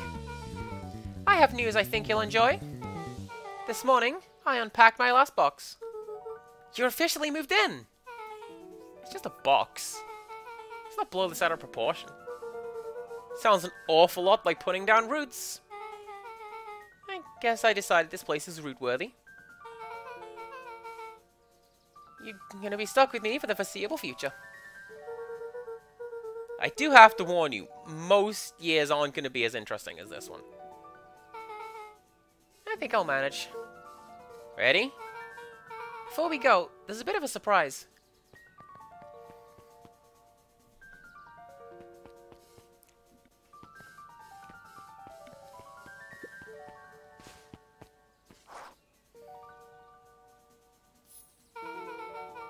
My mom's prepared this tree especially for you. You didn't have to do that. Wasn't just them. Just about the whole town pitched in. We all owe you. You should do okay in the cold of old Beacon Pines. And thrive as things warm up. That's perfect. Oh! Old Beacon Pines! Like... we're gonna go see if they've, like, at least... maybe put a sheet of wood over the hole, you know? Because it's still there.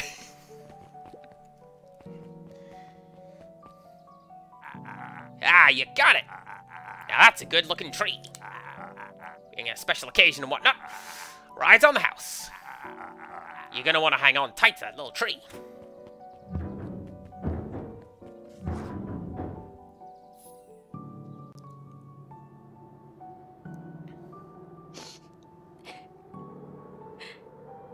I think this is it.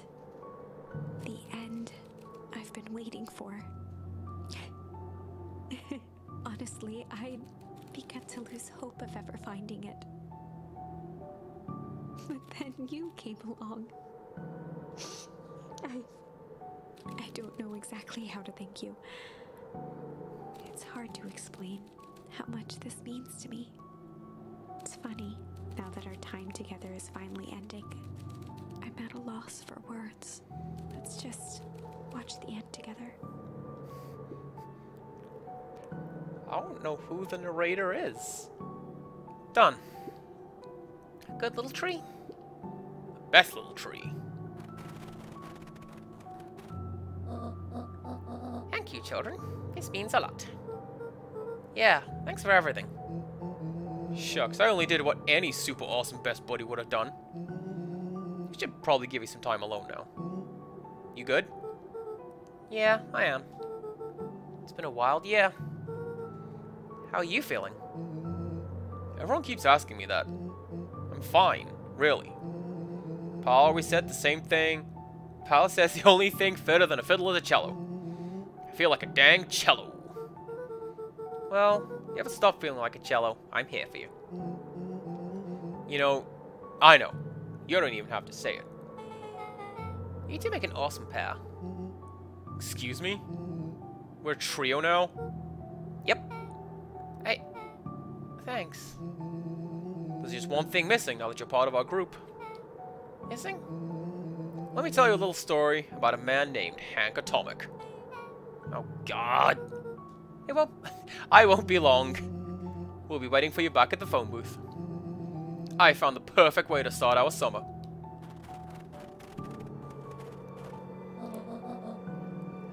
I like to think that those are Beck's flowers and she has repurposed them. You've got some good friends. I'm so proud of you. Your father would be so proud. I know. Mom, can I ask you a question? Do you ever dream about Dad? Not a night goes by that I don't. Are you ever afraid that you're gonna forget him? Forget what he looked like? Forget his voice? No. Because so much of him lives on in you. He loved that old tree. But I know he would have loved this one more. Because his two favorite people planted it. I'll give you two a moment.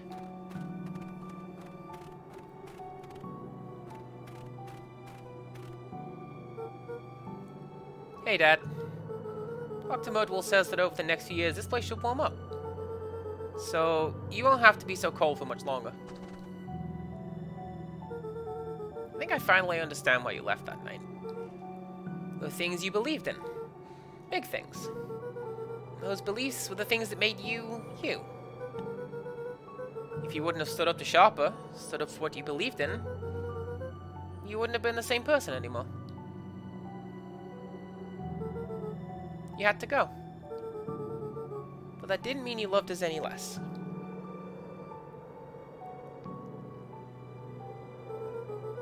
I might not visit you as much as I used to. I know you understand.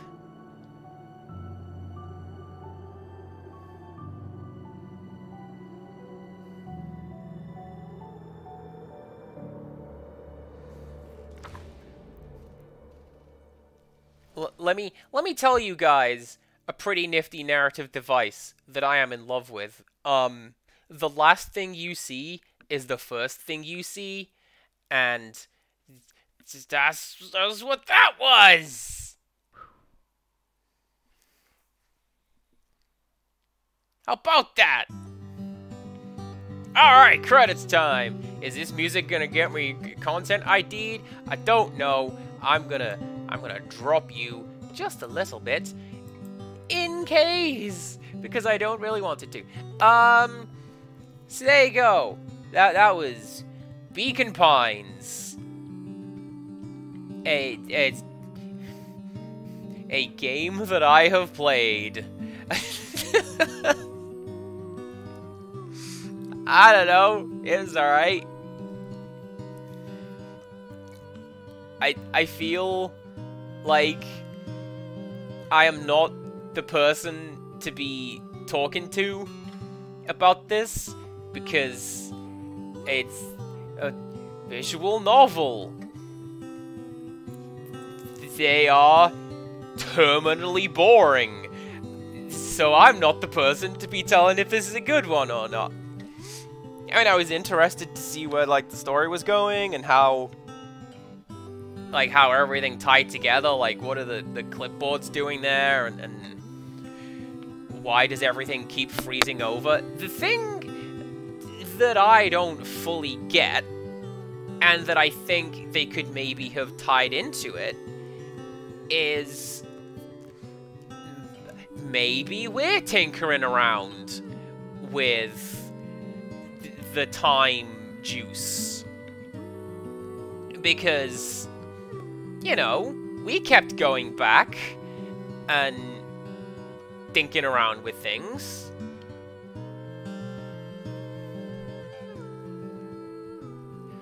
You're saying they didn't really explain everything that much, and it kind of ends abruptly. I mean, I wouldn't say that it ends abruptly, necessarily. Just that I'm gonna look away from my TV because it's like strobing super fast as this tiny text goes off the screen, and I don't want to look at it. I will. Just no seizures live on stream, please and thank you. But how will I see people I know? I don't think I will.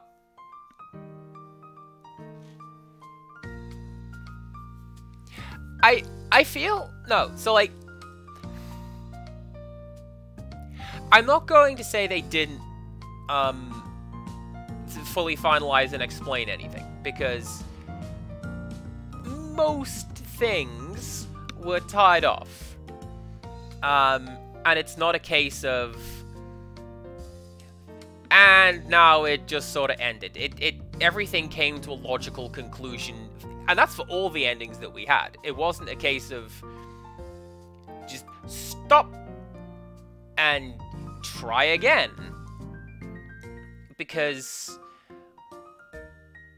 so for example, the bit when Kerr was giving a speech and the town just abruptly froze over out of nowhere, we know why that is. Because we played that other timeline. And we were there. We saw it happen, just from both sides of the situation. So yeah, in this timeline we don't know what happened, but in that one we did. So that's fine. The bit that I do wish to... the bit that I do wish to sort of point at and address is the hole is still a hole. It's still there. Oh!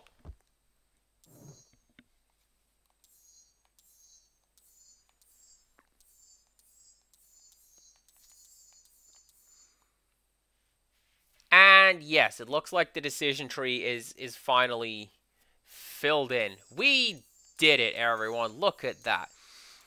So this is the main thing that I got to thinking about. Is it's pretty cool that they've got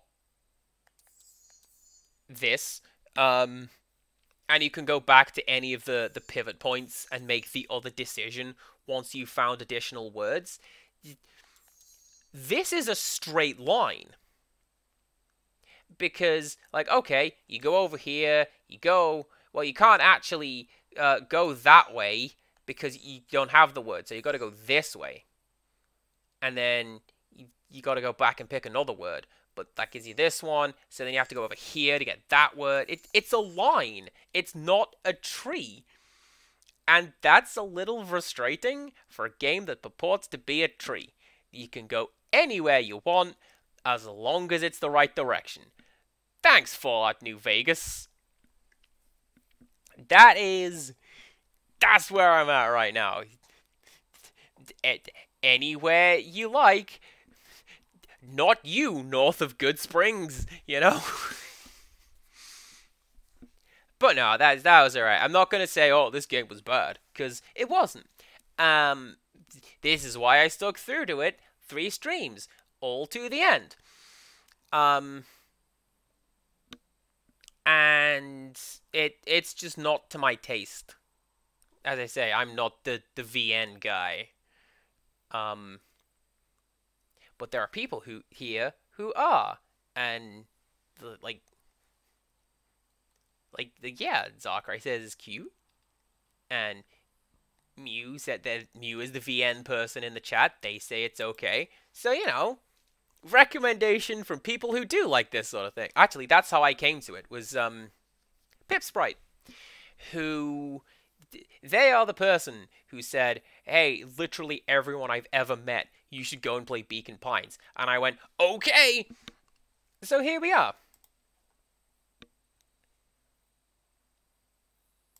That's about all I got. So here's the ending screen. It's a little early, but you know what? That is fine. Who live now? We've got Croy.